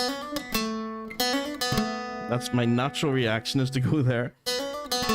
So it's nice to sort of, you know, have a little finger exercise where I have to sort of unlearn my natural movement. I have to go and then hammer up to it.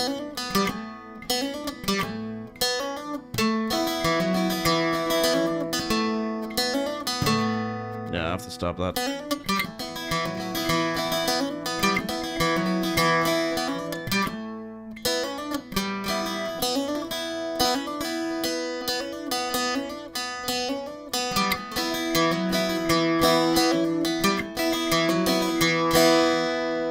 Okay, let's get full speed going here. Da da da da dum boom dum.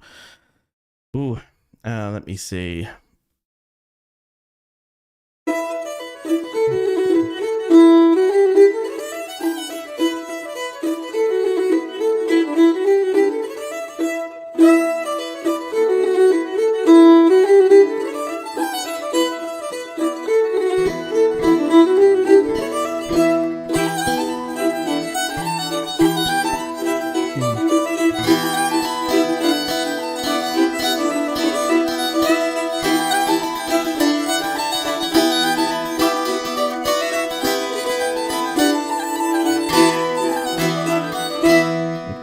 Full speed, let's go.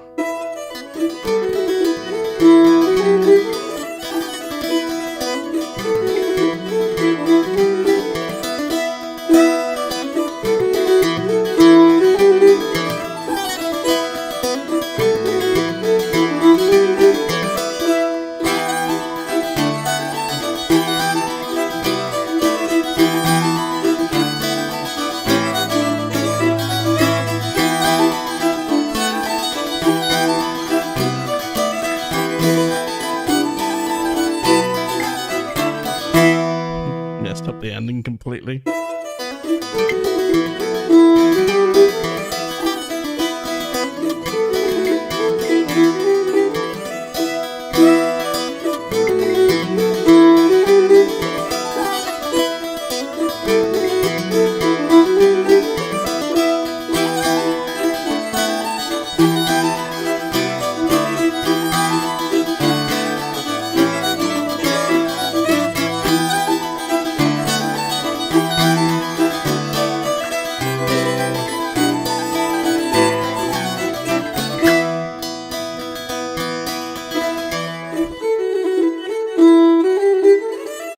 Okay, let's see if we can do it without the audio.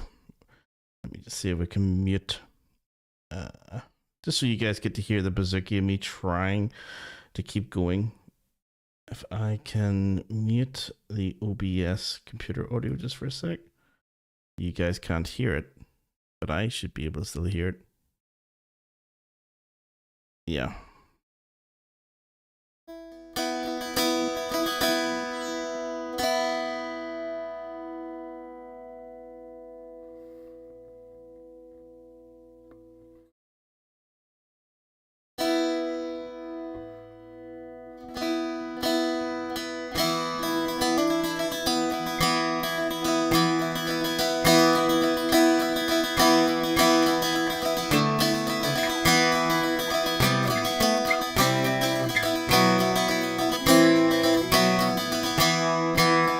Okay, here we go.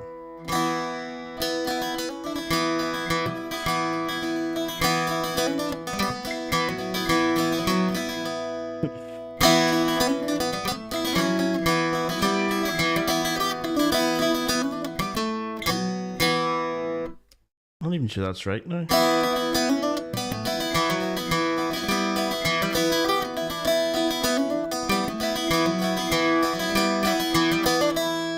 I think it is actually, but I'm just gonna try it with a slow version just to be sure. You guys won't hear this, but I'll be. That should be the R key. Yeah, it is actually. Okay, it's okay.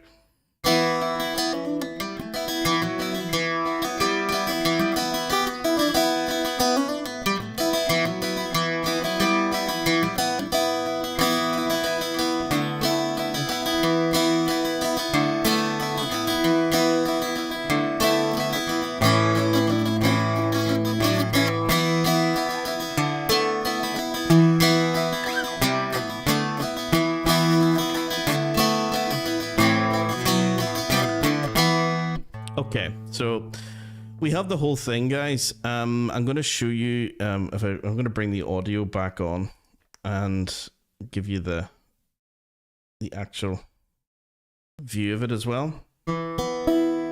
Okay, so just to finish up, it's just to really show you guys where the chords are in this thing at the moment and what's the new thing we've introduced.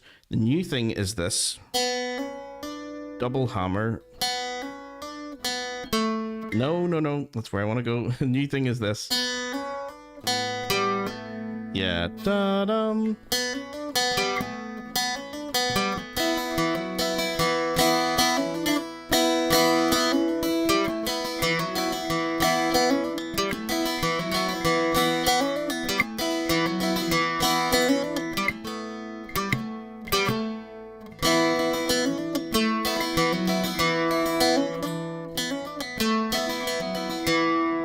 That's where I want to go, and I like the sound of that better, but it doesn't really fit with the tune, I don't think. Maybe. Da da da da dum.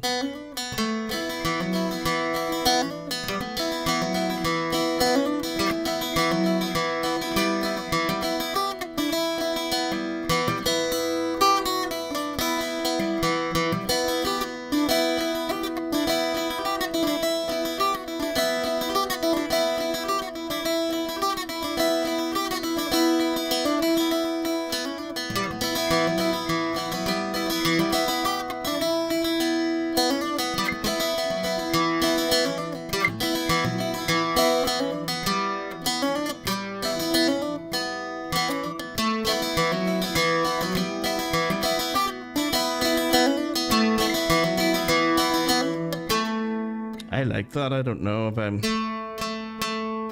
It's up to you guys. Do you want the hammer on there, which is more in keeping with what she's doing with the melody, or do you want to go straight to there, which is what I kind of prefer?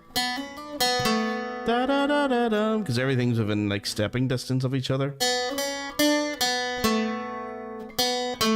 rather than da da.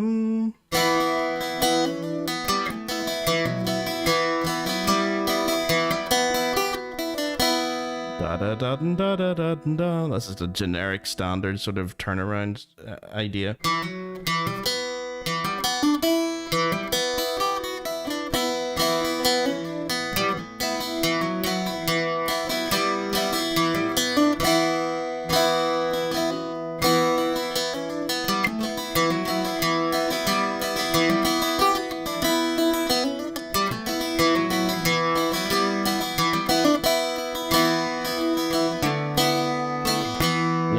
It's just standard chord progressions at this point. And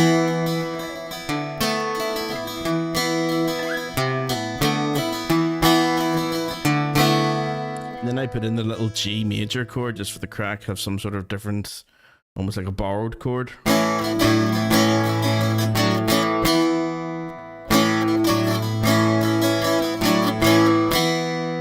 So that's really this chord here. It's not G. What am I talking about? It's A. The cap was on too. It's moved up from G up to A. Da dum. Like a D chord. You can slide up da dum as well. From this.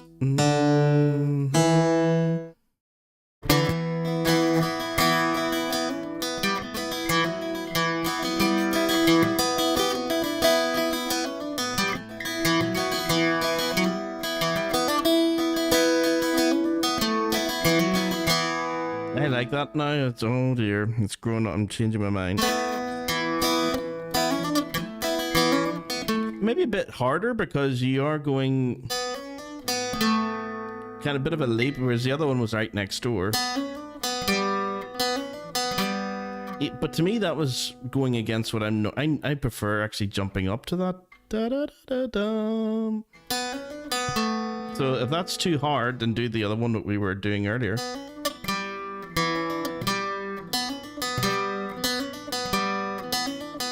So that's right now. You're just literally moving like up a fret, as opposed to moving up 1, 2, 3 frets.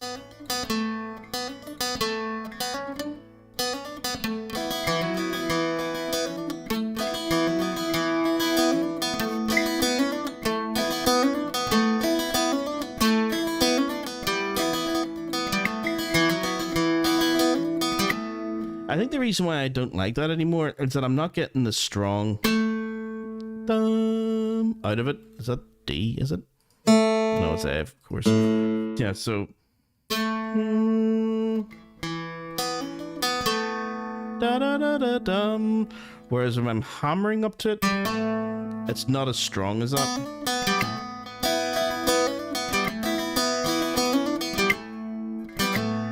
And that's where I get that squeak from. So maybe it's just time to change the strings again. Four weeks after changing them the last time.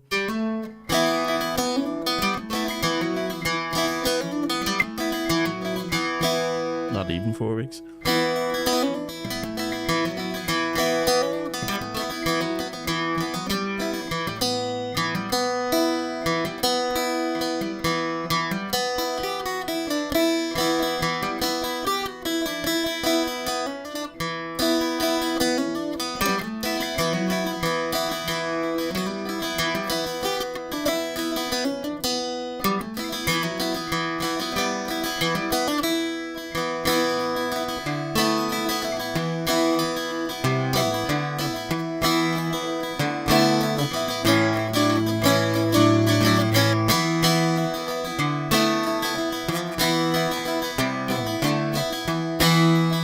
Actually, that should have been...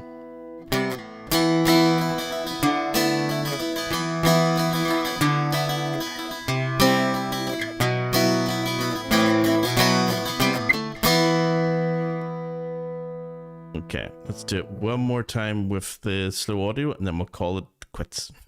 I'll make a proper recording of this, guys, for you guys who are in my courses. Yeah, I know it was pretty rough tonight there with the...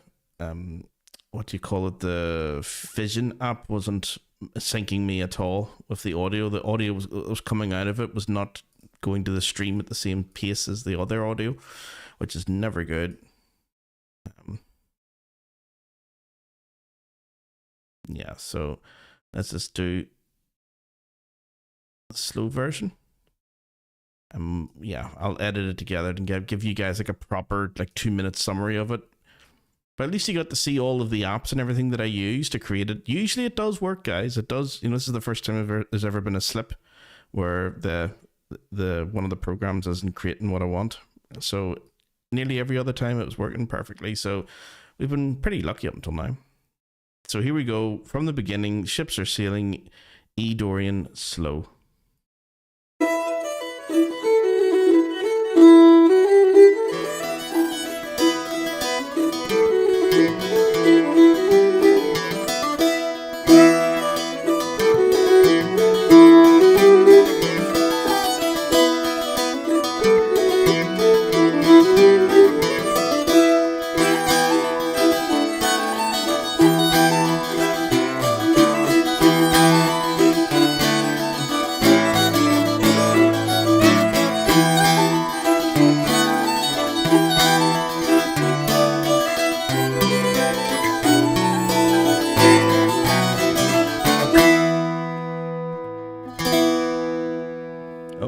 Loop.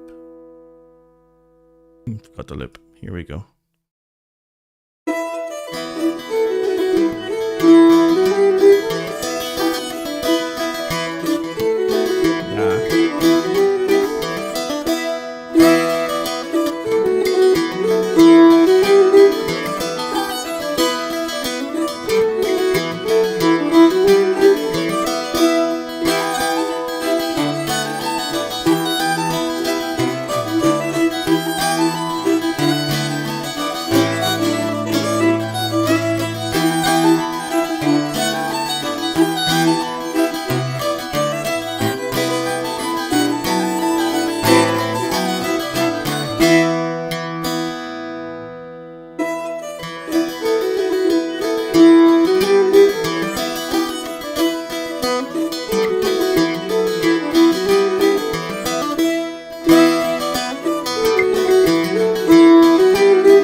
My strings are going.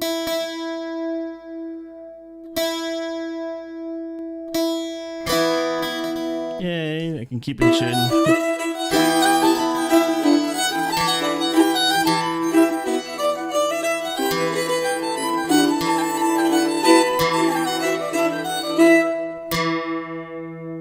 Oh my goodness. Must be the heat, guys, at this stage. Yo.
Okay, so let's just go back to normal screen mode here. Let me see. Hopefully this works.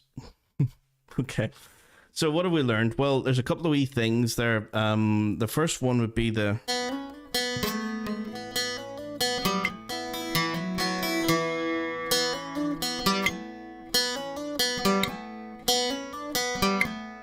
Yeah. That may be easy for you guys to do because I'm struggling not to do the... Go straight to that. So maybe it's easy to do the... Which is your...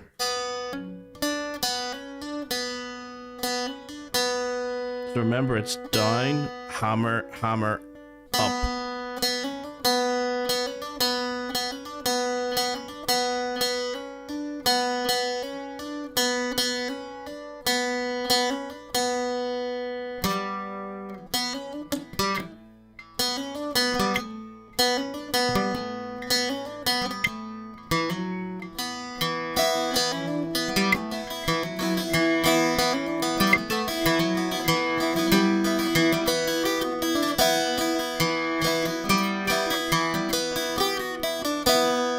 So I'm trying to follow the contour of Olivia's melody as much as I can, even though I've altered her melody completely by slowing it down and pushing it up 3 semitones. It's just so I don't have to put my capo on 11, which would have been really out of tune if I had done that.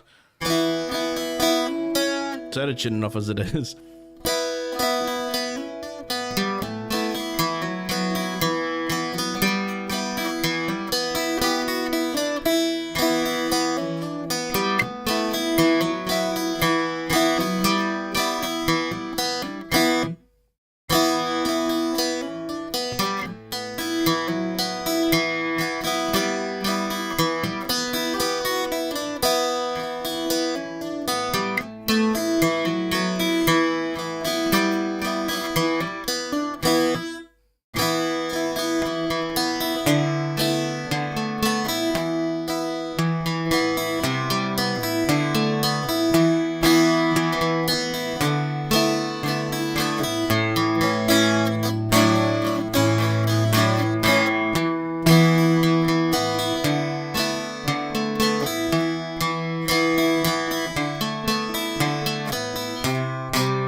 basically everything. Okay, we're going to leave it there tonight, guys. Apologies that the tuning, everything was going great until we tried to put it all together. But at least now we have everything. That was the main thing tonight, was actually to get it all recorded, get it all together, have all the files ready to go. So at least now it wasn't complete waste, that I can actually put something together for you guys. So yeah, this is going to be every week. That I might try a different program, like other than Fission. If Fission's not going to work, I have to do some experimenting with that, just to see if is this the standard now. Is there something that they've changed in the app, which is working fine up until last week? So I'll have a wee look-see to see if there's anything else we can use instead. And not to worry if we can't, because we still have everything there, and I know that the audio is working fine on its own, just the wee MP3 file, this wee one here. So that's working fine. That's the main thing, is that we have something to accompany. It's a shame that I can't use the Fission stuff, but we'll work our way around it. It's no big deal. We'll get there. Okay, so we'll leave it there, and tomorrow night it's going to be Ask Me Anything. So I think it's diminished seventh chord, somebody was asking, and then I think that will finally be the harmony for a while anyway. I'll just keep referring everyone back to the blog and all the posts that are up on my website for all the other chords and harmonies we've been looking at. So we're going to be looking at our last chromatic chord, or the diminished seventh, probably the most popular, probably the most important, tomorrow night. And yeah, then it's up over to you guys again. Back to some swinging it back over to you, and you tell me what you want to know more about. And it can be anything. Remember, it is literally Ask Me Anything about music. Okay, it doesn't have to be harmony or theory or anything if you're sick of it. So anything at all, and I'll see you guys tomorrow night. And yeah, let me know what you're up to. Take it easy, guys.